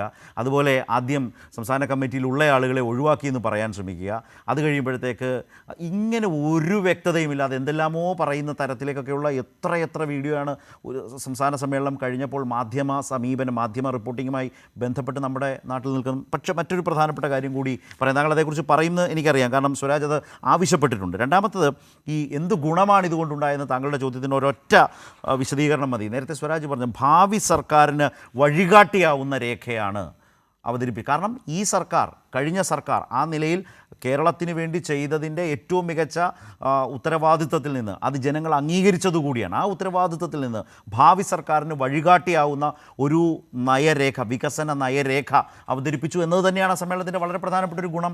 ശ്രീകുമാർ, അതുപോലെ ഏത് പാർട്ടി ചെയ്തിട്ടുണ്ട്? വേറൊരു പാർട്ടിയുടെ പേര് പറയാമോ? നമുക്ക് ശരത്തെ, ഒരു പത്രപ്രവർത്തകനായതുകൊണ്ട് അതുമായി ബന്ധപ്പെട്ട CPM പ്രതിനിധിയുടെ ചോദ്യങ്ങൾക്ക് ഞാൻ മറുപടി പറയാം. ഓരോ ചാനലിനും ഓരോ പത്രത്തിനും അവരുടേതായ രാഷ്ട്രീയവും അവരുടേതായ ആശയ പ്രചരണവും ഒക്കെ ഉണ്ട്. ഇപ്പോൾ പാർട്ടി പത്രങ്ങളെ ഞാൻ ഒഴിച്ചു നിർത്തുകയാണ്, നമ്മൾ അവരെ പഴി പറഞ്ഞിട്ട് കാര്യമില്ല. മറ്റുള്ള പത്രങ്ങൾ, അത് സുപ്രധാന പത്രങ്ങളെന്ന് കരുതുന്നതും അത് കൂടാതെയുള്ള പത്രങ്ങളും എല്ലാവർക്കും അവരവരുടേതായ ഒരു പശ്ചാത്തലവും അവരവരുടേതായ താല്പര്യങ്ങളും ഉണ്ട്. അതുകൊണ്ടാണല്ലോ എല്ലാവരും പത്രം തുടങ്ങുന്നത്, സമുദായമാണെങ്കിലും പ്രസ്ഥാനങ്ങളാണെങ്കിലും. അപ്പോൾ അങ്ങനെ വരുമ്പോൾ ആ പത്രങ്ങൾ എങ്ങനെയാണ് ഹെഡിങ് കൊടുക്കുന്നത്, എങ്ങനെയാണ് എഴുതുന്നത് എന്നതിനെക്കുറിച്ചൊരു ചർച്ച ചെയ്യുന്നത് അത് ഭൂഷണമായിട്ട് ഞാൻ കരുതുന്നില്ല. പിന്നെ അദ്ദേഹം ഇവിടെ എടുത്തു പറഞ്ഞൊരു കാര്യം, ഏതോ ഒരു ചാനലിൽ പിണറായി ആൻഡ് കമ്പനി എന്ന് പറഞ്ഞതാണ്. അത് ഇപ്പോൾ ഞാനൊരു ഉദാഹരണം പറയാം. അതായത് CPMൻ്റെ മുഖപത്രത്തിൽ കഴിഞ്ഞ ദിവസത്തെ മുഖപ്രസംഗത്തിൽ പറഞ്ഞത് പിണറായി സർക്കാർ എന്നാണ്. നേരെ മറിച്ച് ജനയുഗം, CPIയുടെ മുഖപത്രമായ ജനയുഗം, അവർ പിണറായി സർക്കാർ എന്ന് പറയാറില്ല, അവർ LDF സർക്കാർ എന്നേ പറയുള്ളൂ. അപ്പോൾ എന്തുകൊണ്ടാണ് ദേശാഭിമാനി പിണറായി സർക്കാർ എന്ന് പറഞ്ഞത് എന്ന് ചോദിച്ചാൽ അതിന് എനിക്ക് ഉത്തരവുണ്ടാവില്ല. അത് അങ്ങനെയാണ്, LDF സർക്കാരാണ് യഥാർത്ഥത്തിലുള്ളത്, പക്ഷേ പിണറായി സർക്കാർ എന്നാണ് ഇവർ 2 ദിവസം മുമ്പ് വരെ എഴുതിയത് സമ്മേളനത്തിന് ശേഷമുള്ള എഡിറ്റോറിയലിൽ. ഈ മിനിഞ്ഞാന്നത്തെ, അത് ഇന്നലത്തെയാണെന്ന് ഓർമ്മയില്ല. അതുകൊണ്ട് നമ്മൾ അതിനെക്കുറിച്ച് അങ്ങനെ ചർച്ച ചെയ്തതിന് വലിയ കാര്യമുണ്ടെന്ന് എനിക്ക് തോന്നുന്നില്ല. കാരണം അത് പത്രങ്ങളുടേതായ അഭിപ്രായങ്ങളൊക്കെ ഉണ്ടോ. പിന്നെ റിപ്പോർട്ട് ചെയ്യുന്നവരെ അവിടെ നടന്ന കാര്യങ്ങൾ എല്ലാം അവരെ അറിഞ്ഞുകൊണ്ടല്ലല്ലോ ചെയ്യുന്നത്, അതിൽ നിന്നും കിട്ടുന്നതാണ്, ചോർത്തി കിട്ടുന്നതാണ്. അതൊരു പത്രപ്രവർത്തനത്തിൻ്റെ ഭാഗമായി മാറിയില്ലേ ചോർത്തി കിട്ടുന്നത്. ഇപ്പോൾ കനകുലുവിൻ്റെ ഒരു റിപ്പോർട്ട് എന്ന് പറഞ്ഞിട്ട് ചില പത്രങ്ങൾ, എനിക്ക് തോന്നുന്നത് കൈരളി ചാനലടക്കം അത് റിപ്പോർട്ട് ചെയ്തെന്ന് തോന്നുന്നു, അത് ഒരു റിപ്പോർട്ടുണ്ടെന്ന് പറഞ്ഞിട്ട് വാർത്ത കൊടുത്തു. പക്ഷേ അങ്ങനെ ഒരു റിപ്പോർട്ടിനെ കുറിച്ച് അങ്ങനെ റിപ്പോർട്ട് ഉണ്ടായിട്ടില്ല. അത് കോൺഗ്രസ് അത് കൊണ്ടുവന്നൊരു പത്രത്തിനെതിരെ നിയമ നടപടി സ്വീകരിക്കാൻ ഒരുങ്ങിയിരിക്കുകയാണ്, സ്വീകരിച്ചെന്ന് എനിക്ക് തോന്നുന്നത്. അപ്പോൾ അത് ആ വിഷയം അവിടെ നിൽക്കട്ടെ. ഞാൻ പറയുന്നത് അത് നമുക്ക് നല്ലൊരു രാഷ്ട്രീയമുണ്ട് ഇതിൽ. CPM സംസ്ഥാന സമ്മേളനത്തിൽ നവകേരളത്തിൻ്റെ പുതുവഴികൾ എന്നത് അവതരിപ്പിച്ചത് മുഖ്യമന്ത്രിയാണ്. അതായത് 1957 EMS അന്ന് പൊക്കിപ്പിടിച്ച ഒരു മുദ്രാവാക്യമെന്ന് ഉയർത്തിപ്പിടിച്ച ഒരു മുദ്രാവാക്യമെന്ന് പറയുന്നത് ഭാവി കേരളം എന്നായിരുന്നു. ഈ ഭാവി കേരളം 2025 എത്തിയിട്ട് നവകേരളത്തിൽ നിൽക്കുമ്പോൾ ഇതിനിടയ്ക്ക് ഒരുപാട് ഗവൺമെൻറ്റുകൾ വന്നു. കോൺഗ്രസ് ഗവൺമെൻറ് വന്നു, CPI കോൺഗ്രസ് ഗവൺമെൻറ് വന്നു, ഇടതുപക്ഷ ഗവൺമെൻറ്റുകൾ വന്നു, എല്ലാവരും വന്നു, അവരവരുടേതായ സംഭാവന കൊടുത്തിട്ടുണ്ട്.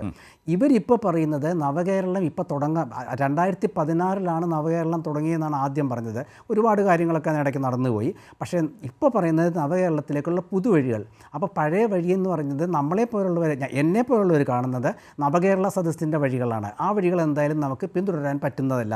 മുഖ്യമന്ത്രി നേരിട്ട് നടത്തിയ നവകേരള സദസ്സ് ഒരിക്കലും നമുക്ക് പിന്തുടരാൻ പറ്റുന്നതല്ല. അതിൽ ഇവിടെ നമ്മളുടെ CPMൻ്റെ നേതാവ് അറിയേണ്ട ഒരു കാര്യമുണ്ട്. അതായത് നവകേരള സദസ്സിൽ ഒരുപാട് ഉപസദസ്സുകൾ നടത്തി മുഖ്യമന്ത്രി. അതായത് സാംസ്കാരിക സദസ്സ്, സാഹിത്യ സദസ്സ്, അങ്ങനെ വനിതാ സദസ്സ്, അങ്ങനെ അദ്ദേഹം നടത്താതിരുന്ന ഒരു സദസ്സേ ഉള്ളൂ. ആ സദസ്സിൻ്റെ പേര് സഹകാരി സദസ്സ് എന്നാണ്.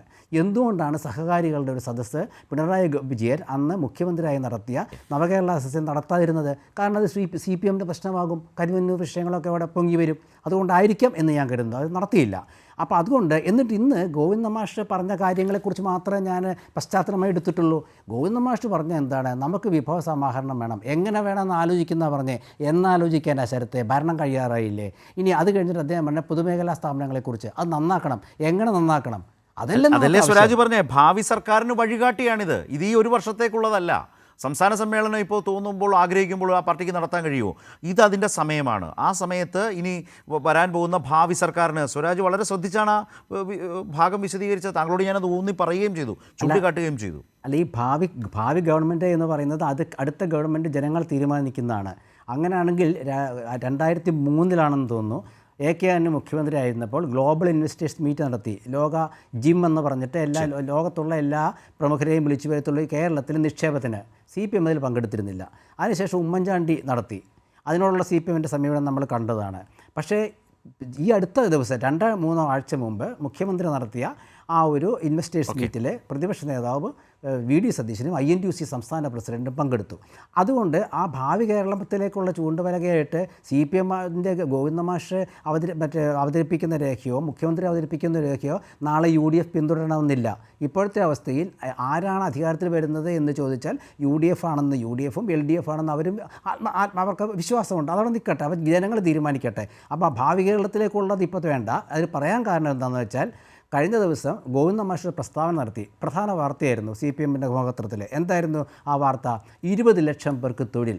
8 വർഷമായില്ലേ ശരത്ത് ഈ ഗവൺമെൻറ് അധികാരത്തിൽ വന്നിട്ട്? ഈ ഒരു വർഷം കൊണ്ട് 20 ലക്ഷം പേർക്ക് തൊഴിൽ കൊടുക്കാൻ പറ്റുമവരെ? അവർക്ക് KSRTCയിലും അതുപോലെ PSCയിലൊക്കെ നിയമനം നടത്തിയിട്ട് എത്ര കാലമായി? നമ്മുടെ എംപ്ലോയ്മെൻറ്റ് എക്സ്ചേഞ്ച് വഴി നിയമനം നടത്തിയിട്ട് എത്ര കാലമായി? പിൻവാതിൽ നിയമനമല്ല ചർച്ച ചെയ്യുന്നത്. ഇനി അതൊക്കെ പോട്ടെ, ഈ ആശാവർക്കർമാരെ 1 മാസം കഴിഞ്ഞില്ലേ സമരം ചെയ്തിട്ട്?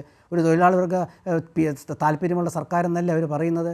ഇവർക്ക് ഈ ഓണറേറിയം കൂട്ടിക്കൊടുക്കണമെന്ന് ആദ്യം പറഞ്ഞത് CITUവിൻ്റെ നേതാവ് എളമരം കരീമല്ലേ? അദ്ദേഹത്തിൻ്റെ പാർട്ടിയല്ലേ ഭരിക്കുന്നത്? അതിനെക്കുറിച്ചൊന്നും ഈ നവകേരളവും പുതുവഴിയിലൊന്നും കണ്ടില്ലല്ലോ.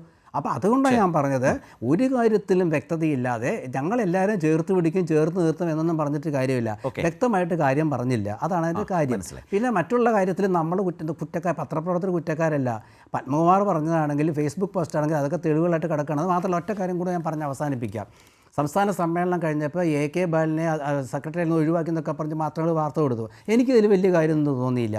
കാരണം P ശശിയും AK ബാലനും സെക്രട്ടറിയിൽ ഉണ്ടാവണമെന്നില്ല. അല്ലാതെ തന്നെ അവർ അധികാര കേന്ദ്രങ്ങളാണെന്നുള്ള ഉദാഹരണമാണ് AK ബാലൻ ഇന്നലെ ആദ്യമായിട്ട് പ്രസ്താവന നടത്തി. എന്താണ് ആ പ്രസ്താവന? പാർട്ടിക്ക് സംഭാവന ചെയ്യാൻ കഴിയുന്നവരെ സെക്രട്ടേറിയറ്റിൽ ഉൾപ്പെടുത്തിയെന്നാണ് പറയുന്നത്. അങ്ങനെയാണെങ്കിൽ P ജയരാജൻ സംഭാവന ചെയ്യാൻ കഴിയുന്ന ആളല്ലേ? അത് ചോദ്യം ഉന്നയിക്കപ്പെടുകയാണ്. ഇങ്ങനത്തെ ചോദ്യങ്ങൾ വരുമ്പോഴാണ് ഇതൊക്കെ വരുന്നത്. അതുമാത്രമല്ല, കൊക്കിലൊതുങ്ങുന്നത് ഏറ്റെടുക്കാവൂ. എന്താ സെക്രട്ടേറിയറ്റ് അംഗത്വം ജയരാജൻ്റെ കൊക്കിലൊതുങ്ങില്ലേ? പത്മകുമാറിൻ്റെ കൊക്കിലൊതുങ്ങില്ലേ സംസ്ഥാന കമ്മിറ്റി അംഗത്വം? അപ്പോൾ അതൊക്കെ അവർ പറയുന്ന കാര്യങ്ങളെ പിടിച്ചുകൊണ്ട് തന്നെ പറയുന്നുള്ളൂ. ഇതാ പറഞ്ഞത്, വ്യക്തമായൊരു ഉത്തരം കിട്ടുകയാണെങ്കിൽ അത് പാർട്ടി സെക്രട്ടറി ഇന്നും പറഞ്ഞിട്ടില്ല. റൈറ്റ്. സ്വരാജ്, ഏതായാലും ഇപ്പോൾ ഈ നമ്മുടെ സമൂഹത്തിൽ മാധ്യമങ്ങളിലൂടെയും മറ്റുമൊക്കെ CPMനെതിരെ ഉന്നയിച്ചുകൊണ്ടിരിക്കുന്നതോ അല്ലെങ്കിൽ അത്തരം ശ്രമങ്ങളുടെ ഭാഗമായി വരുന്ന വിഷയങ്ങളെല്ലാം പലതും വളരെ അടുക്കി തന്നെ സ്വരാജിൻ്റെ മുൻപിലേക്ക് വെച്ച് തന്നിട്ടുണ്ട്. പലതിനും താങ്കളുടേതായ വിശദീകരണം വേണ്ടതുകൂടിയാണ്. അതുകൊണ്ട് ഞാനൊന്നും ആവർത്തിക്കുന്നില്ല, നേരിട്ട് താങ്കളിലേക്ക്. തീർച്ചയായും ബഹുമാന്യനായ വീക്ഷണത്തിൻ്റെ മുൻ എഡിറ്റർ ഒരുപാട് കാര്യങ്ങൾ ഇവിടെ സൂചിപ്പിക്കുകയുണ്ടായി. പക്ഷേ വീക്ഷണത്തിൻ്റെ ആണെങ്കിൽ പോലും ഒരു എഡിറ്റർ എന്ന നിലയിലുള്ള അഭിപ്രായ പ്രകടനമായിട്ടല്ല എനിക്ക് തോന്നിയത്. അത് സാധാരണ നിലയിലൊരു കോൺഗ്രസ് പ്രവർത്തകൻ, എല്ലാ കോൺഗ്രസ് പ്രവർത്തകരും അല്ല, ചില കോൺഗ്രസ് പ്രവർത്തകരൊക്കെ പറയുന്ന കുറേ കാര്യങ്ങൾ അദ്ദേഹം പറയുകയാണ് ചെയ്തിരിക്കുന്നത്. എന്തോ ആവട്ടെ, അത് അദ്ദേഹത്തിൻ്റെ സ്വാതന്ത്ര്യമാണ്. എങ്ങനെ പറയണം എന്നുള്ളത് എനിക്ക് പ്രതീക്ഷിക്കാൻ മാത്രമേ കഴിയൂ, നിർബന്ധിക്കാൻ കഴിയില്ല. അദ്ദേഹം പറഞ്ഞ ഒരു കാര്യം, ഈ തലക്കെട്ടുകളും വാർത്തകളും ഒന്നും നമ്മൾ ചർച്ച ചെയ്യുന്നത് ഭൂഷണമല്ല എന്ന് പറഞ്ഞു. അത് കേട്ടപ്പോൾ ഞാൻ ഞെട്ടിപ്പോയി. എന്തുകൊണ്ട് ഭൂഷണമല്ല? ഏത് മാധ്യമത്തിൻ്റെയും വാർത്തയും തലക്കെട്ടും ചർച്ച ചെയ്യാൻ ഒരു പ്രേക്ഷകന്, ഒരു വായനക്കാരന് അവകാശമുണ്ട്. വേറെ ആരും ആവണ്ട അതിന്. അങ്ങനെയുള്ള ചർച്ചകളാണ് സത്യത്തിൽ നമ്മുടെ സമൂഹത്തെയും മാധ്യമ പ്രവർത്തനത്തെയും ഒക്കെ മുൻപോട്ട് നയിക്കുകയും ശക്തിപ്പെടുത്തുകയും ചെയ്യുന്നത്. ഓരോരുത്തർക്കും അവരുടെ രാഷ്ട്രീയവും നയവും ഉണ്ടാവുമെന്ന് അദ്ദേഹം പറഞ്ഞു. അതൊക്കെ ശരിയാണ്. പക്ഷെ ഞാൻ ചൂണ്ടിക്കാണിച്ചത് എന്താണ്? സ്വതന്ത്ര മാധ്യമ പ്രവർത്തനം എന്നത് അസാധ്യമാകും വിധം കേരളത്തിലെ ആദ്യ സ്വകാര്യ ടെലിവിഷൻ ചാനലിൽ വന്ന ഒരു പ്രശ്നം ഞാൻ ചൂണ്ടിക്കാണിക്കുകയാണ് ചെയ്തത്. അത് എൻ്റെ ആരോപണമല്ല, വസ്തുതയായി നമ്മുടെ മുൻപിൽ നിൽക്കുകയാണ്. അതിനെക്കുറിച്ച് അദ്ദേഹം മറുപടി പറയാൻ തയ്യാറാകാതിരിക്കുകയും പകരം ചോദിക്കുന്നു, പിണറായി സർക്കാർ എന്ന് പറഞ്ഞു. LDF സർക്കാർ എന്ന് പറഞ്ഞാൽ പോരെ, പിണറായി സർക്കാർ എന്ന് പറയുന്നത് എന്തിനാണെന്ന്. അങ്ങനെ ഒരു ചോദ്യം അദ്ദേഹത്തിൽ നിന്ന് ഞാൻ പ്രതീക്ഷിച്ചതേയില്ല. കാരണം ഏത് കാലത്തും ആരാണോ മുഖ്യമന്ത്രി, ആ മുഖ്യമന്ത്രിയുടെ പേരിൽ സർക്കാരിനെ പറയുന്നത് പുതിയ കാര്യമാണോ? LDF സർക്കാർ, UDF സർക്കാർ എന്നൊക്കെ പറയും. അതോടൊപ്പം മുഖ്യമന്ത്രിമാരുടെ പേരിൽ പറയാറില്ല. EMS സർക്കാർ എന്ന് കേട്ടിട്ടില്ലേ അങ്ങ്? കരുണാകര സർക്കാർ, ആൻ്റണി സർക്കാർ, ഉമ്മൻചാണ്ടി സർക്കാർ കേട്ടിട്ടില്ലേ? അത് അതിശയമായിരിക്കുന്നു. ഇന്ദിരാ ഗവൺമെൻറ് കേട്ടിട്ടില്ലേ? നെഹ്റു ഗവൺമെൻറ്, മൻമോഹൻ സിംഗ് ഗവൺമെൻറ് നമ്മൾ പറയാറില്ലേ? ഗവൺമെൻറ്റിന് നേതൃത്വം കൊടുക്കുന്ന പ്രധാനമന്ത്രിയുടെയും മുഖ്യമന്ത്രിയുടെയും പേരിൽ സർക്കാരുകളെ അഭിസംബോധന ചെയ്യുന്ന രീതി ഗവൺമെൻറ്റുകളോളം പഴക്കമുള്ളതാണ്. അത് എത്രയോ പുസ്തകങ്ങളിലും രേഖകളിലും വാർത്തകളിലും നമുക്ക് കാണാൻ പറ്റും. പക്ഷേ നെഹ്റു ആൻഡ് കമ്പനി എന്ന് ആക്ഷേപിച്ച് ഞാൻ കേട്ടിട്ടില്ല. ഇന്ദിര ആൻഡ് കമ്പനി എന്ന് ആക്ഷേപിക്കാവുന്ന അവസരം അടിയന്തരാവസ്ഥയിൽ ഉണ്ടായിട്ടും അങ്ങനെ ഒരു പ്രയോഗം ഞാൻ കേട്ടിട്ടില്ല. മോദി ആൻഡ് കമ്പനി എന്ന് നിങ്ങൾ പോലും പറയും എന്ന് ഞാൻ വിചാരിക്കുന്നുമില്ല. അപ്പോൾ ഇങ്ങനെ ഈ ഘട്ടത്തിൽ പറയുന്നതിൽ വാർത്താ താല്പര്യത്തിനപ്പുറമുള്ള രാഷ്ട്രീയ താല്പര്യം വികൃതമാണ് എന്നാണ് ഞാൻ സൂചിപ്പിച്ചത്. അങ്ങേക്കത് ബോധ്യമാകുമോ എന്നത് എൻ്റെ പ്രശ്നമല്ല, ഞാൻ സൂചിപ്പിച്ചു എന്ന് മാത്രമേ ഉള്ളൂ. അതുപോലെ ഈ ചോർത്തി കിട്ടുന്ന വാർത്തകൾ എന്ന് പറഞ്ഞു, ചോർത്തിയോ ചോർത്താതെയോ കിട്ടട്ടെ, പക്ഷെ കൊടുക്കുന്ന വാർത്ത ശരിയാണ്, വസ്തുതയാണ് എന്ന് കൊടുക്കുന്ന നിമിഷത്തിലെങ്കിലും ബോധ്യം ഉണ്ടാവണം. അല്ലെങ്കിൽ അത് മാധ്യമപ്രവർത്തനമല്ല. യാതൊരു ബോധ്യവുമില്ലാതെ കാര്യങ്ങൾ കൊടുക്കാൻ പാടില്ല. ചർച്ച ആരംഭിക്കുന്നതിന് മുൻപ് ചർച്ചയിൽ രൂക്ഷ വിമർശനം എന്ന് പറയാമോ? അങ്ങനെ പറഞ്ഞാൽ അത് മാധ്യമപ്രവർത്തനത്തിൻ്റെ അന്തസ്സ് ഉയർത്തുമോ? അത് മാധ്യമപ്രവർത്തനത്തിന് ഭൂഷണമാണോ? അത് നമ്മൾ നോക്കേണ്ടതായിട്ടുണ്ട്. ഇവിടെ ഇപ്പോൾ അദ്ദേഹം ചൂണ്ടിക്കാണിച്ച ചില കാര്യങ്ങൾ, 57 മുതൽ ഭാവി കേരളം എന്ന് പറയുന്നു, ഇതുവരെ നവകേരളം ആയില്ലേ എന്നൊക്കെ ചോദിക്കുന്നു. അതൊന്നും ശരിക്കും അങ്ങേപ്പോലൊരാൾ ചോദിക്കേണ്ട ചോദ്യമല്ല. കേരളം വികസിച്ചു വരികയല്ലേ ചെയ്യുന്നത്? കേരളം ചരിത്രത്തിൻ്റെ നാൾവഴികളിൽ സ്വയം അടയാളപ്പെടുത്തിയ മഹത്തായ മുന്നേറ്റങ്ങൾ എത്രയുണ്ട്? കുടിയിറക്കൽ നിരോധന നിയമം രാജ്യത്തിന് മാതൃകയായ ഒരു വലിയ മുന്നേറ്റമായിരുന്നില്ലേ? പിന്നീടത് സമഗ്ര ഭൂപരിഷ്കരണമായി വളർന്നില്ലേ? നമ്മുടെ നാട് സാക്ഷരതയുടെ കാര്യത്തിൽ ലോകോത്തര നിലവാരത്തിലേക്ക് കുതിച്ചുചാട്ടം നടത്തിയ സമ്പൂർണ്ണ സാക്ഷരത ഒരു സുപ്രധാന ചുവടുവയ്പല്ലേ?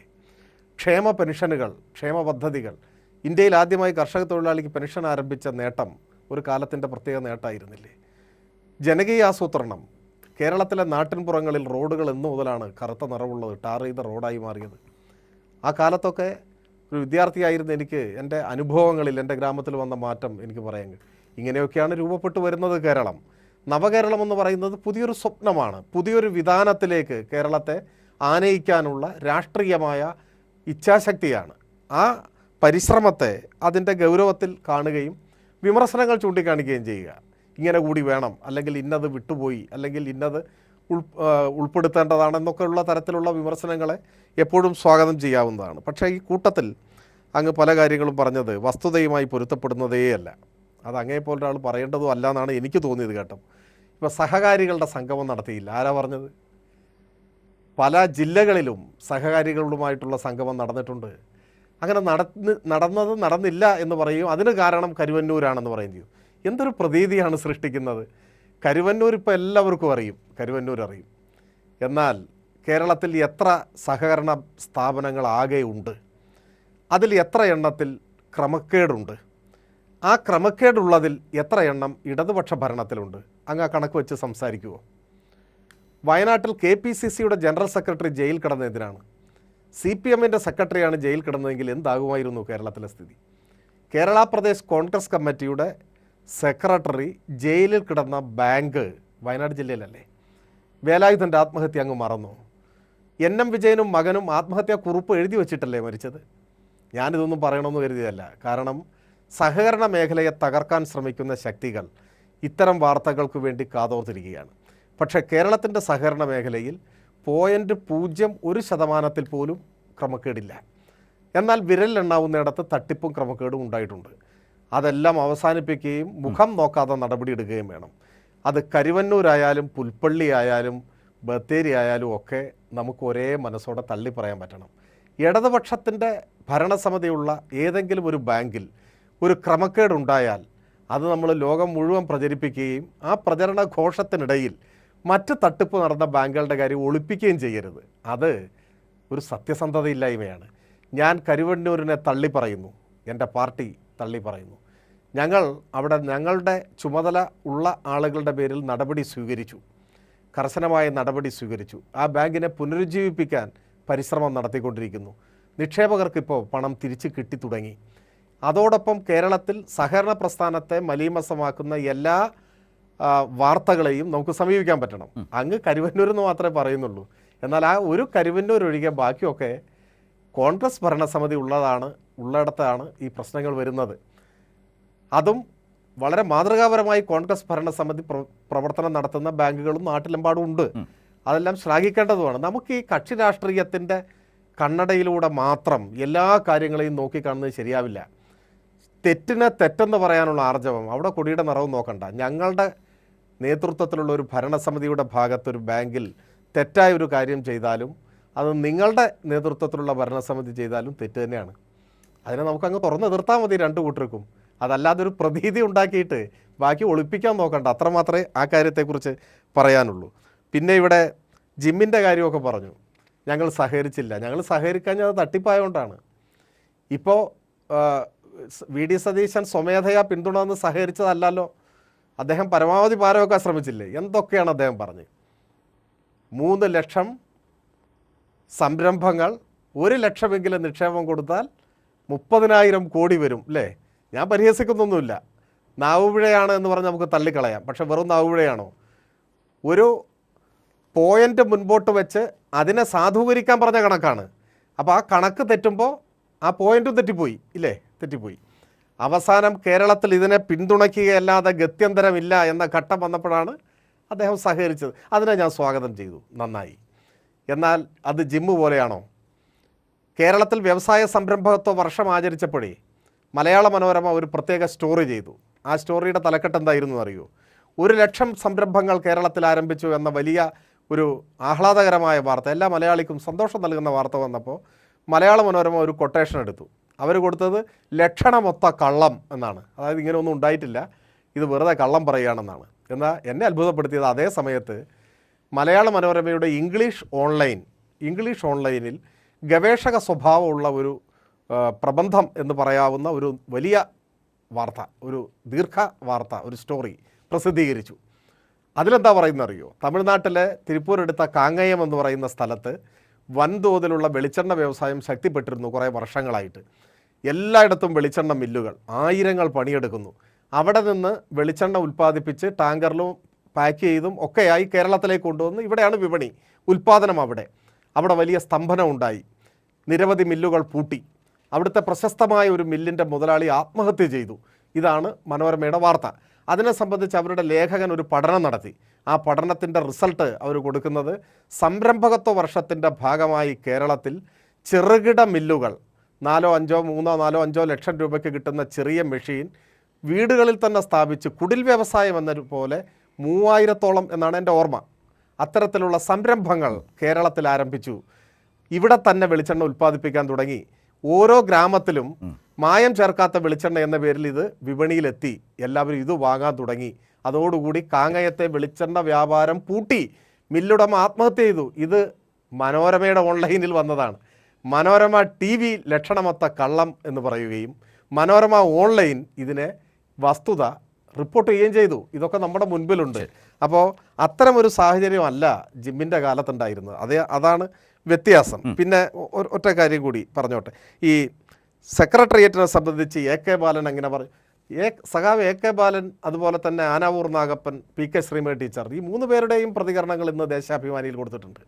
അവരെല്ലാം പാർട്ടിയുടെ ഏറ്റവും ഉയർന്ന നേതാക്കന്മാരാണ്. അവർക്ക് ആ ആദരവും പ്രസക്തിയും എല്ലാ കാലത്തും CPM-ൽ ഉണ്ടാവുകയും ചെയ്യും, സംശയമില്ല. അദ്ദേഹം പറഞ്ഞതിനെ എത്ര വക്രീകരിച്ചാണ് നിങ്ങൾ പറഞ്ഞത്? ഞാൻ ചോദിക്കട്ടെ, CPIM-ൽ സെക്രട്ടേറിയറ്റിലും കമ്മിറ്റിയിലുമൊക്കെ ഉൾപ്പെടുത്താൻ കഴിയുന്ന എത്രയോ പേരുണ്ട്.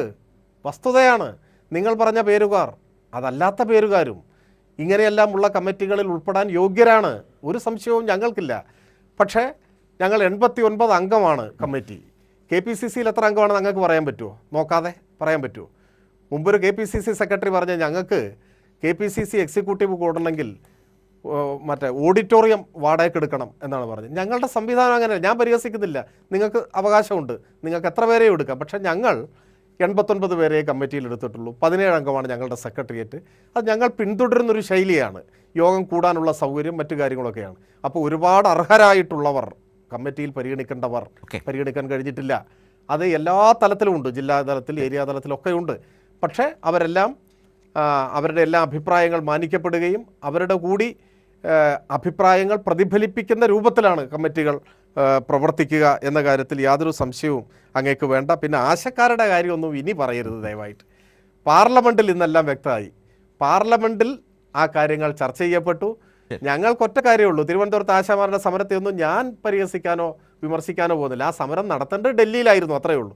സ്ഥലം തെറ്റിപ്പോയി, അത്രയേ ഉള്ളൂ. അത് അജ്ഞത കൊണ്ട് തെറ്റിയതല്ല, അത് കുനുഷ്ട ബുദ്ധി കൊണ്ട് നടത്തിയതാണ്. അത് എല്ലാവർക്കും വ്യക്തവുമാണ്. യെസ്. അപ്പോൾ എനിക്ക് സത്യത്തിൽ തോന്നി, ഞാൻ നേരത്തെ സ്വരാജ് പറഞ്ഞപ്പോൾ ഈ നമ്മുടെ മില്ലുകളെക്കുറിച്ച് പറഞ്ഞില്ലേ, ആ ഓൺലൈൻ ഇംഗ്ലീഷ് ഓൺലൈനെക്കുറിച്ച് പറഞ്ഞപ്പോൾ മന്ത്രി രാജീവ് പറഞ്ഞതാണ് ഓർമ്മ വന്നത്. അദ്ദേഹം പറഞ്ഞു ആ ഓൺലൈൻ വല്ലപ്പോഴും ചില സത്യങ്ങൾ പറയാറുണ്ട്, അതിനോട് കൂട്ടിക്കെട്ടി പറയാവുന്ന മറ്റ് മാധ്യമങ്ങളെ പോലെയല്ല, അവർ വല്ലപ്പോഴും സത്യങ്ങൾ പറയാറുണ്ട് എന്ന് സാന്ദർഭികമായി മുമ്പ് പറഞ്ഞതുകൂടി ഞാൻ ഓർത്തു. എനിക്ക് സത്യത്തിൽ കേട്ടപ്പോൾ തോന്നിയതെന്നറിയോ, സ്വരാജിൽ നിന്ന് ഇക്കാര്യങ്ങളിലുള്ള വിശദീകരണം കേൾക്കാൻ വേണ്ടി ശ്രീകുമാർ ഇക്കാര്യങ്ങൾ അക്കമിട്ട് നിരത്തി അവതരിപ്പിച്ചായിട്ടാണ് എനിക്ക് തോന്നിയത്. അദ്ദേഹം വളരെ ആസ്വദിച്ച് ഇതൊക്കെ കേട്ടിരിക്കുന്നതാണ്. കേൾക്കണമല്ലോ. യെസ്, അതാ ഞാൻ പറഞ്ഞല്ലോ, താങ്കൾ അതെല്ലാം ആ രീതിയിൽ കേൾക്കാൻ കാത്തിരുന്നത് പോലെ ഉണ്ടായിരുന്നു. ഞാൻ താങ്കളിലേക്ക് വരാം. ശ്രീ സജീവൻ, ഇതിലൊരു പ്രധാനപ്പെട്ട കാര്യം മറ്റൊന്ന് നമ്മൾ ആ ദിവസങ്ങളിൽ കണ്ടാണ്, എന്താണ് സെസ് ഭരണം വരാൻ പോകുന്നു, ആ രൂപത്തിലേക്കുള്ള വലിയ തലക്കെട്ടുകളൊക്കെ വരുന്നു.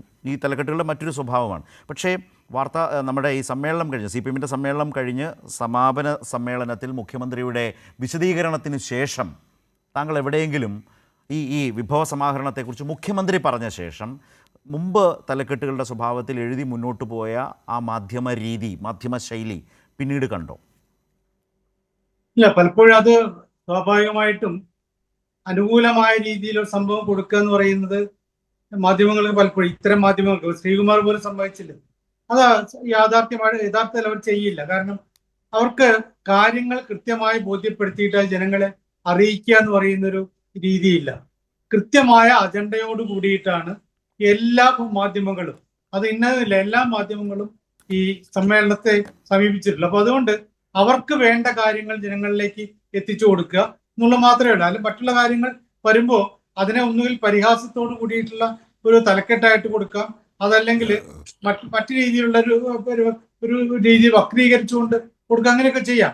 ഇവിടെ വളരെ കൃത്യമായിട്ട് നമുക്കറിയാം, പാർട്ടി സമ്മേളനത്തിൽ വളരെ വ്യക്തതയോട് കൂടിയിട്ട് സംസ്ഥാന സെക്രട്ടറിയുടെ റിപ്പോർട്ട് ഉണ്ടാവുന്നു, മുഖ്യമന്ത്രിയുടെ നയപ്രഖ്യാപനം ഉണ്ടാവും, ഇതൊക്കെ ഉണ്ടാവുന്നുണ്ട്. അതാണ് പാർട്ടി മുന്നോട്ടേക്ക് വെക്കുന്ന അടുത്ത 3 വർഷത്തേക്കുള്ള പാർട്ടിയുടെ പ്രവർത്തനത്തിനുള്ള ഒരു എന്താണ് ഊർജം എന്ന് പറയുന്നത്. ആ ഊർജം അത് പൂർണ്ണമായിട്ട് ഉൾക്കൊണ്ടുകൊണ്ട് മുന്നോട്ടേക്ക് പോകുക എന്നുള്ളതാണ് ആ പാർട്ടി ലക്ഷ്യം വെക്കുന്നത്. അല്ലാതെ മാധ്യമങ്ങൾ ഇതെങ്ങനെ കൊണ്ടുപോകുന്നു, എങ്ങനെ എന്തെല്ലാം രീതിയിൽ ചർച്ച ചെയ്യുന്നുള്ളതല്ല. പക്ഷെ സത്യത്തിൽ ജനങ്ങൾ ആഗ്രഹിക്കുന്ന ഒരു കാര്യമുണ്ട്. ഇവിടെ ഈ പാർട്ടി സമ്മേളനം നടക്കുമ്പോൾ അതിൽ എത്രമാത്രം, നേരത്തെ ശ്രീകുമാർ ചോദിച്ചൊരു ചോദ്യം വളരെ വ്യക്തമാണ്, ജനങ്ങൾക്ക് എന്തെല്ലാം ഗുണമുണ്ടാകുന്നു, അതിനെ ഇഴകീറിയിട്ട് ജനങ്ങൾക്കിടയിൽ അവതരിപ്പിക്കുക എന്ന് പറയുന്ന ശരിയായ മാധ്യമ പ്രവർത്തനം അത് ഉണ്ടാവുന്നില്ല എന്നുള്ളതാണ് ഏറ്റവും ദയനീയമായ കാര്യം. അതുകൊണ്ട് ശരിക്കും ഞാൻ മനസ്സിലാക്കിയെടുത്തോളം പാർട്ടി സമ്മേളനത്തെ കുറിച്ചുള്ള യഥാർത്ഥത്തിലുള്ള വാർത്തകൾ വരേണ്ടത് സമ്മേളനം കഴിഞ്ഞതിന് ശേഷമാണ്. സമ്മേളനത്തിന് നേരത്തെ സ്വരാജ് പറഞ്ഞ പോലെ റിപ്പോർട്ട് വെക്കുന്നതിന് മുമ്പ് തന്നെ റിപ്പോർട്ടിലെ ചർച്ചയെ കുറിച്ചുള്ള കാര്യങ്ങൾ പറയുന്നതല്ല.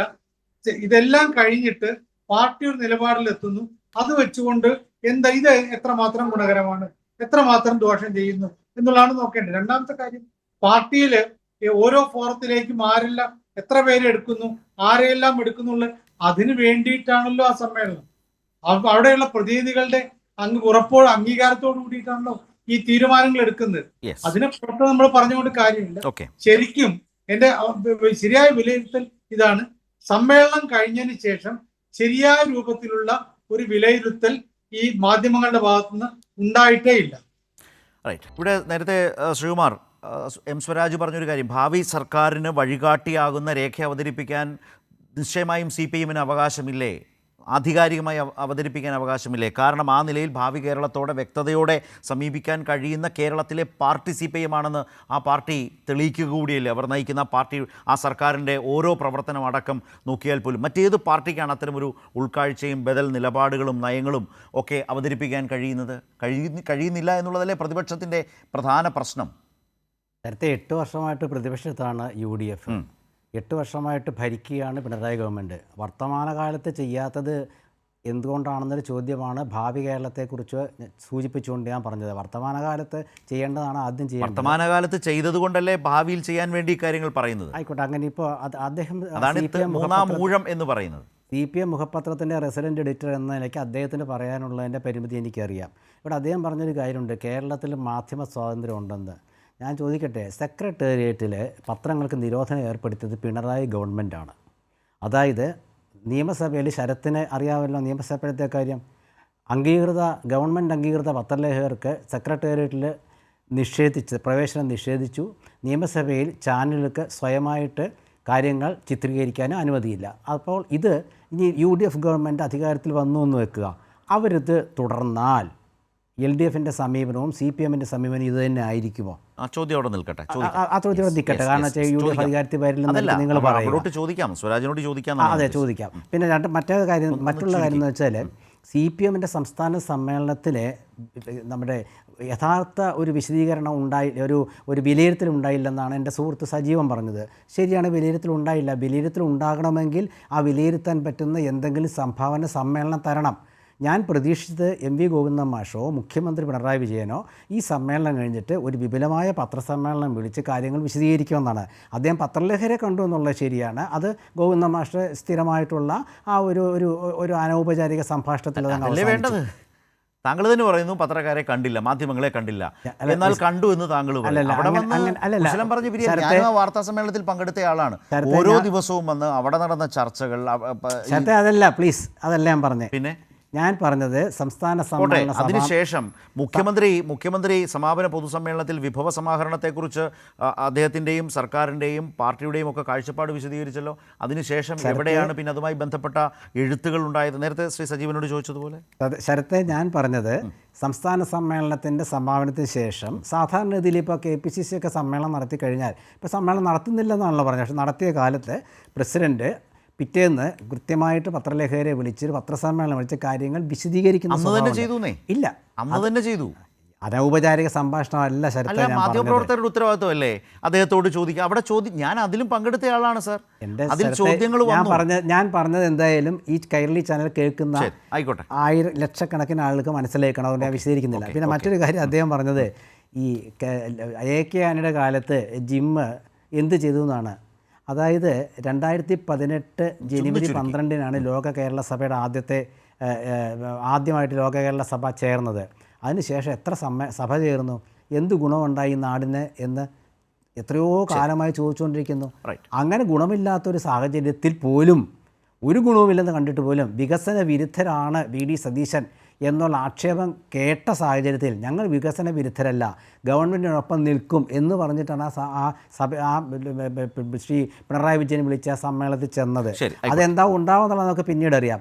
അതുകൊണ്ടാണ് ഞാൻ പറഞ്ഞത്, വ്യക്തമായിട്ട് ഉത്തരങ്ങൾ പറയാൻ പറ്റാഞ്ഞിട്ടല്ല ശ്രീ സ്വരാജിന്. പക്ഷെ അദ്ദേഹം ദേശാഭിമാനി റെസിഡന്റ് എഡിറ്റർ ആയിപ്പോയി. അദ്ദേഹത്തിന്റെ രാഷ്ട്രീയ കാഴ്ചപ്പാടുകൾ നേരത്തെ മറുപടിയായും ഞാൻ മുൻ വീക്ഷണത്തിന്റെ മുൻ റെസിഡന്റ് എഡിറ്റർ. അതുകൊണ്ടാണ് എനിക്ക് വേറെ എന്തെങ്കിലുമൊക്കെ പറയാൻ പറ്റും. പക്ഷെ അദ്ദേഹത്തിന് അങ്ങനെയും പറയാൻ പറ്റും. ഏതെങ്കിലും അപാകതകൾ അദ്ദേഹത്തിന്റെ ഭാഗത്തുനിന്നുണ്ടായി, അദ്ദേഹത്തിന് പറയേണ്ടത് പറഞ്ഞല്ലേ പോയി.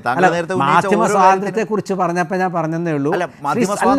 ഉദാഹരണ സഹിതമല്ലേ പറഞ്ഞത്. സെക്രട്ടേറിയറ്റിൽ അക്രഡിറ്റഡ് പത്രലേഖകർക്ക് പ്രവേശനം നിഷേധിച്ച ഏക ഗവൺമെന്റിന്റെ പേര് LDF ഗവൺമെന്റ് എന്ന് ഞാൻ പറയലാണ്. CPIക്കാർക്ക് വലിയ താല്പര്യമില്ല.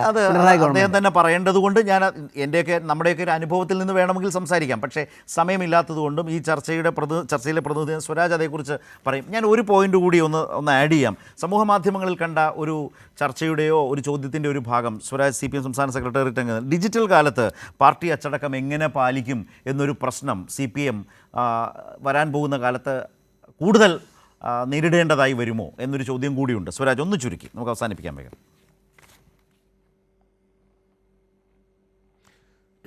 തീർച്ചയായിട്ടും ഇതിൽ നമ്മൾ തുടങ്ങിയത് മാധ്യമപ്രവർത്തനത്തെ സംബന്ധിച്ചും റിപ്പോർട്ട് ചെയ്ത രീതിയെക്കുറിച്ചൊക്കെയാണ്. അതുകൊണ്ട് ഒരു തമാശ കൂടി പറഞ്ഞിട്ട് തുടങ്ങാൻ തരുന്നു. റിപ്പോർട്ടർ ചാനലിലെ ഒരു മാധ്യമ പ്രവർത്തക റിപ്പോർട്ട് ചെയ്തതിനെക്കുറിച്ച് ഇടയ്ക്ക് നിങ്ങൾ അതായിരിക്കും ഉദ്ദേശിച്ചതെന്ന് എനിക്ക് തോന്നുന്നു. ഇപ്പോൾ പരിഹാസമായിട്ട് മാറിയത് നിസ്സാരമായൊരു കാര്യമാണ്. ഇപ്പോഴത്തെ ആരോഗ്യമന്ത്രി സംസ്ഥാന കമ്മിറ്റിയിൽ നിന്നും അവരെ ഒഴിവാക്കി എന്ന് പറയുകയാണ്. നോക്കൂ, സംസ്ഥാന കമ്മിറ്റി അംഗങ്ങളുടെ പേരുവിവരങ്ങൾ നിലവിലുള്ളത് ഒരു പ്രിൻ്റ് ഔട്ട് എടുത്തൊന്ന് വായിച്ചു നോക്കിയാൽ ഏതൊരാൾക്കും മനസ്സിലാവും ആരോഗ്യമന്ത്രി നിലവിൽ സംസ്ഥാന കമ്മിറ്റിയിൽ ഉണ്ടായിരുന്നില്ല. ഇപ്പോൾ ആരോഗ്യമന്ത്രിയെ ക്ഷണിതാവായി ഉൾപ്പെടുത്തി. അപ്പോൾ നിലവിൽ ആരൊക്കെ ഉണ്ട് എന്ന ഒരു കടലാസ് പോലും നോക്കാതെ വന്നിരിക്കുന്ന മാധ്യമപ്രവർത്തകർ നമ്മൾ എങ്ങനെയാണ് അവരെ വിമർശിക്കുക? അടുത്ത നൂറ്റാണ്ടിൽ പോലും ഒരു മാധ്യമപ്രവർത്തകയാകാനുള്ള ഒരു സാധ്യതയും തനിക്കില്ല എന്ന് അവർ സ്വയം തെളിയിക്കുകയാണ്. ഇങ്ങനെ തെളിയിക്കുന്ന ചില വിഷയങ്ങളെക്കുറിച്ചാണ് പൊതുവിൽ നേരത്തെ ഞാൻ വിമർശിച്ചത്. സമയക്കുറവുകൊണ്ട് എല്ലാ കാര്യത്തിലേക്കും ഞാൻ പോകുന്നില്ല. ഇവിടെ നേരത്തെ അദ്ദേഹം സൂചിപ്പിക്കേണ്ടായി ഭാവി LDF ഗവൺമെൻറ്റാണോ UDF ആണോ എന്നൊക്കെ. അതിൽ ഒരു സംശയമില്ല.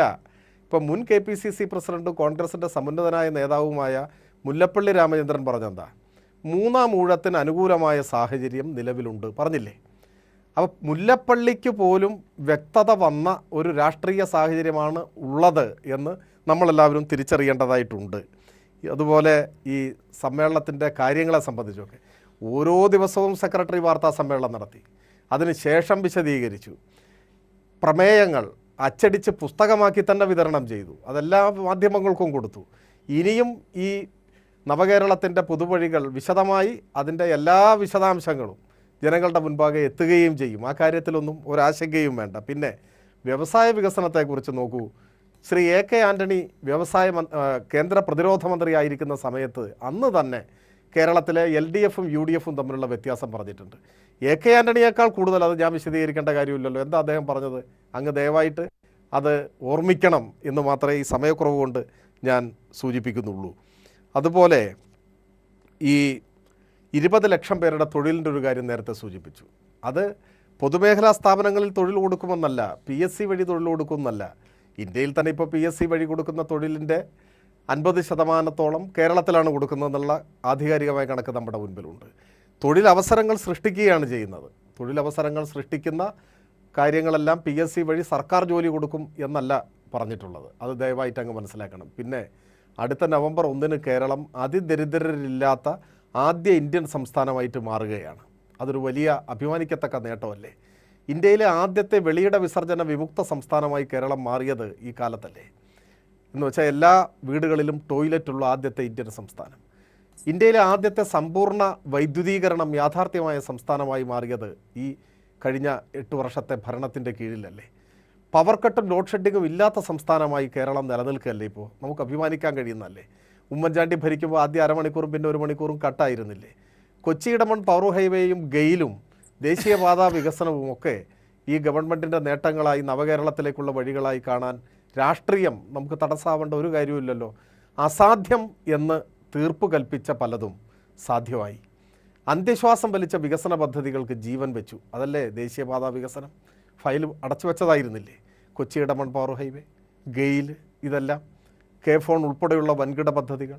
ഈ കൂട്ടത്തിൽ ക്ഷേമ പെൻഷൻ നമ്മൾ 1600 രൂപ കൊടുക്കുന്നു, വിതരണം ചെയ്തുകൊണ്ടിരിക്കുന്നു. ഇപ്പോൾ കുടിശ്ശികെല്ലാം കുറഞ്ഞു വന്നല്ലോ. ലൈഫ് ചരിത്രം സൃഷ്ടിച്ചല്ലേ പോകുന്നത്? ഇന്ത്യയിൽ ഏതെങ്കിലും ഒരു സംസ്ഥാനത്ത് ലൈഫിന് കൊടുക്കുന്നതിന് തത്തുല്യമായ തുക ഭവന പദ്ധതിക്ക് കൊടുക്കുന്നുണ്ടോ? അങ്ങേക്കറിയോ ഏതെങ്കിലും ഒരു സംസ്ഥാനത്ത്? അപ്പോൾ ഈ നേട്ടങ്ങൾക്ക് നേതൃത്വം കൊടുത്ത ഗവൺമെൻറ്റാണ് 1ഉം 2ഉം പിണറായി സർക്കാരുകൾ.